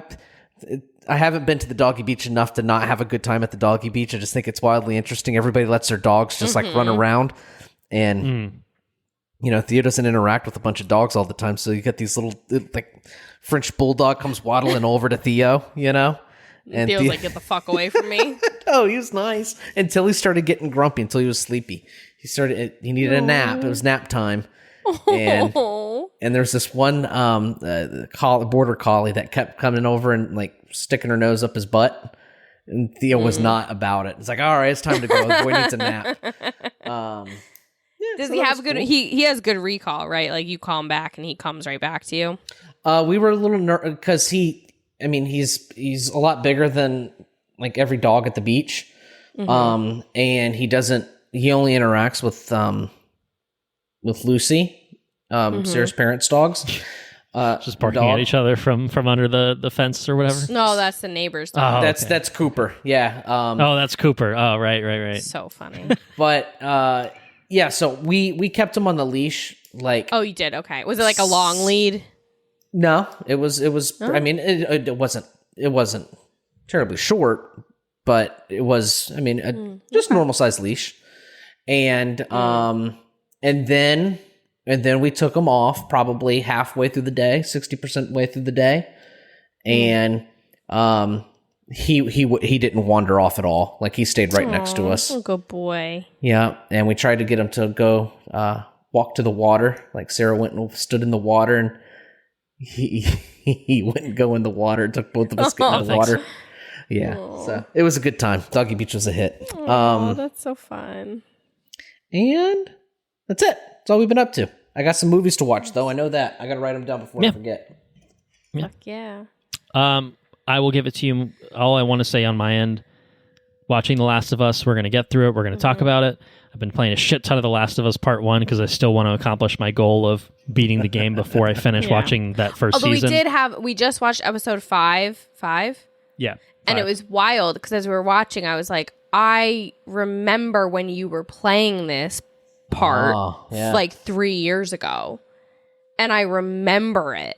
To be clear, I've been playing the game more recently than 3 years ago. But he was playing it at one point a little bit, like I started the remaster on the PS4, and then I have been playing Part 1 on the PS5, right. the full. Because you wanted to play Part 1 remake. before Part 2 came out. Yeah. But I remembered it, and I was like, wait, I remember what happens to these characters because I saw it happen when you were playing the video game. So it was kind of weird. It was like, it's been weird because I didn't play the game, and I never will because it's just not my type of game. But I found it's so funny when you were playing it, I found the story so compelling, but I went up and I looked up the entire synopsis of the first and second game. Yeah, it's intense, man. On Wikipedia, so I know everything that happens. I know everything that happens just because I was so curious from watching him play. But yeah. But that's it for me. I think. I was trying to rack my brain earlier. Like, obviously, we spent so much time watching these movies for the Oscars, watching the Oscars itself. They were also fun. We've been watching The Last of Us kind of on and off. We've been playing some Mario Kart, to be fair, as well. Yes, with the new Mario Kart courses and Birdo, we have been playing a lot more Mario Kart than normal. Back on the Mario Kart train, but yeah, otherwise I've probably played a good solid 5-6 hours of The Last of Us in the past week or so, I would guess, if not more. So trying to get through it. Yeah. Trying to get through it in addition to watching it. So anyway, Anna. Meanwhile, you've been up to a few things. So I finally finished season 1 of Only Murders in the Building.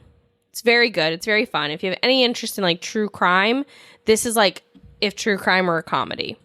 It's really good. I highly recommend it. I had been kind of intrigued because obviously there's big names in it and it's got a lot of attention. And then my friend Emily told me I should watch it because I'd like it, and she was right. So now I'm on season 2 of that. I'm on episode 3, I think. Really good. I think season 3 is coming out soonish, maybe. They put out a trailer for it finally. And then I also last week I binged watched something. I wanted just a short documentary. I just wanted to watch an hour-long documentary, and I had forgotten that I'd actually bookmarked one. And so I was looking through Hulu and HBO, and I landed on The Vow, which is have you heard of the NXIVM cult? I think I've heard of The Vow, though. No. So The Vow is a documentary about the NXIVM cult, which was based in the town next to mine in upstate New York. That's cool. And so it so weird. So everything I knew about this cult before I started watching the show, there were 2 things I knew. One is what I knew from the Law & Order SVU episode that was based on this cult. And so I knew they had branded the women and that it was framed as a self-help type thing. That was number 1. Yeah. I've heard of this. Yeah. So that was the first thing I knew. And the second thing I knew was that sometime in 2018, I went to the fucking dentist, and my dentist is in this town, is in Clifton Park. And I went to the dentist, and she was like, oh my God, have you heard about this cult thing? One of the women in it came here. She was one of our patients. And I was like, oh, that's crazy. But I didn't really know about it. Now, after watching this, I'm like, oh my God, I might have met her. I might have known all this shit. And it was wild watching it because it was very interesting. I highly recommend it. Really interesting. Beautifully done show. 2 seasons. 2 seasons. 15 the first episodes. Yes, the first is 9 episodes. The second season is 6 episodes. It's really, really good. They have all this footage. So it's none of that like reenactment shit. There's like a few, but like most of it's not. It's just raw footage because this motherfucker, the leader of the cult, was like convinced that he was like, a messiah type figure and that future generations would need to see him as he came into his leader, whatever. So he had people filming all the fucking time. Okay. So not only the filmmaker who was this filmmaker who was his friend and became a whistleblower, but also like all the women he was fucking. Had them filming too. Nice. It was weird. Okay. It's weird. It's fucking weird, but it's really well done. It's incredible. The first episode really opens with a focus on Bonnie Pease. How do we decide we say her name? Yeah, something like that. Who played Aunt Beru in episode 2, episode 3, and Obi-Wan Kenobi. She's part of the cult? She was, and she was like one of the first people to get out and expose them. Wow. Yeah, it's crazy. I feel like probably the most like recognizable, prominent is Allison Mack from Smallville. And technically Kristen Kruk was in it briefly, before it became like a full-blown cult. But she left. But Allie Mack was fully in it. She was fully part of the abuse and the trafficking. And she also is in prison now for her role. Along with several others. Yeah. Including Keith Raniere. Got, 100 plus years or some shit? 107, I think.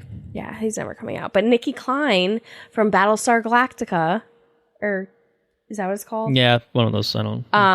Or Stargate. Is it? I think it might be Battlestar. I think it is Battlestar. But she was like main character in that show, and she's still in it. Full blown. She still fully believes that he is. She's gonna go to prison. She's gonna get deported. Who is this her person? Fraud marriage. Nikki Klein. She's an actress. I feel very. But yeah, so I binge watched that. It was great. Highly recommend. Really well done. Really interesting story. I probably got more out of it because I was like, oh my God, that street, I've been there. And then there was this whole thing about this house, Allie Mack's like second house, and all this shit that went down there. And they kept showing pictures of it. And I was like, that looks so familiar. And I went and I looked it up online. It said it was on Grenadier Court. And I was like, oh my God, I think that's where my parents used to live. And I like texted my mom and I called my mom and I was like, where did you live? And she was like, oh, we were on Grenadier Court. And they were 127, I think, or 124. And Allie Mack was at 127.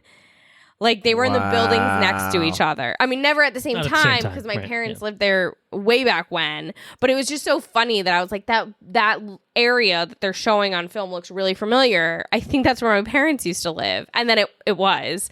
And so that was nuts. And then, I don't know if I told you this, but then we were talking about this other house they were supposed to live in, and then it wasn't ready, and they ended up never living there, was right near one of the other, like, main houses. It was wild. It was wild. But I do think even if you don't have that connection to the Albany area, it's very interesting. It's wild to see how it progresses. The whistleblowers are really likable people and very relatable, and so it's really wild to see how they got sucked into this bullshit. But it's really good. Highly recommend. I think that's pretty much it. Yeah, I mean, other than the movies, which I think we've talked about. We went to a listening party today. Extensively. Oh, that's true. We went. That's true. I've got a wristband to prove it, and I already cut hers off. But, I ripped it off. It was for. It was nice. It was for what? So it's for Fall Out Boy. Fall Out Boy has a new album coming out next week. They're my favorites. And our favorite like indie record store around here was doing a listening party. So we could hear the album, a full 8 days or whatever before it comes out. Oh, that's pretty fun. And there were like giveaways and free posters and whatever. And so we went down and just went into this record shop. We got these posters and they were like fine. They're not great, but I'm already getting a vinyl of it and a t-shirt and all that shit coming next week. So I wasn't mad about that, but it was just a cool opportunity. I was saying, I can't remember the last time like a new album was coming out and I actually like was in one place and listened to the record from start to finish for the first time. Wow. Like, I don't know if I've ever done that, honestly. So that was very cool to do. It's a good album. It's not amazing. It's not going to be their best, but it was pretty good. Then we went and got cider and stuff, so it was like we made a fun evening of it. Nice. So. And now we're here. And now we're here. And have been here for some time now talking about the Oscars. Well, guys, it's been a pleasure. It has been a pleasure. Why don't we go ahead and wrap this up and Wrap it up. say sayonara. Just do it. Go. Thank you all for listening. If you enjoyed what you heard, please spread the word. We're on Patreon at patreon.com/watchreviewrepeat and get early access to all of our regular episodes, timed exclusive access to any bonus episodes. RRR, anyone? Huh? Come on. Website, gotta send Anna back to the carpet next year. I'll have opinions. Let's see. We're on the social media platforms: Twitter at WRRPod, Facebook.com/WatchReviewRepeat, at WatchReviewRepeat on Instagram. Somebody Questions, go like the Instagram comments, post. suggestions, send those our way at WatchReviewRepeat@gmail.com. Yeah, our Instagram is fucking sad. I'm trying to do better with it, but it's sad. Save the post because no one will see that you saved it, but it'll help get traction. Okay, do that. Save the posts. Go for it.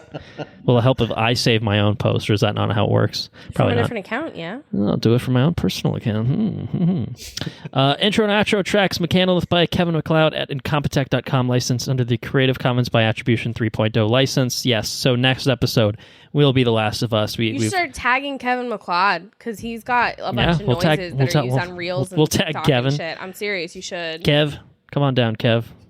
Give us a shout out for using your boost your, on your the good socials. stuff. But anyway, yeah, we're going to cover The Last of Us next.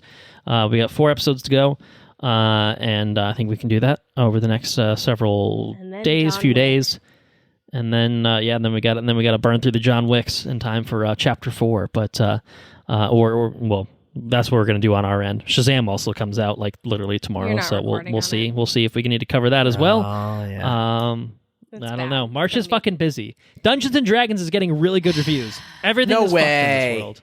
Yes, You can do that. We'll talk about that another Catching time. Up. Talk about that another time. But either way, we're doing The Last of Us next. Then that John I Wick. can lock in. Get on. We can guarantee Finish that. it up. So there we go. Thanks, Anna, for hanging out with us. You're welcome. Talking about Oscars. Thanks. Ranting and raving about well, not really, just ranting and not raving about Jamie Lee about Curtis. other things. But raving about other things, yes, indeed. And We your appreciate dress having fucking you sucks.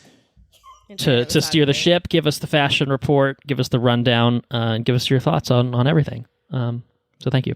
Andrew, why don't you take us out? Take care now. Bye bye then. Laters on the Menjay.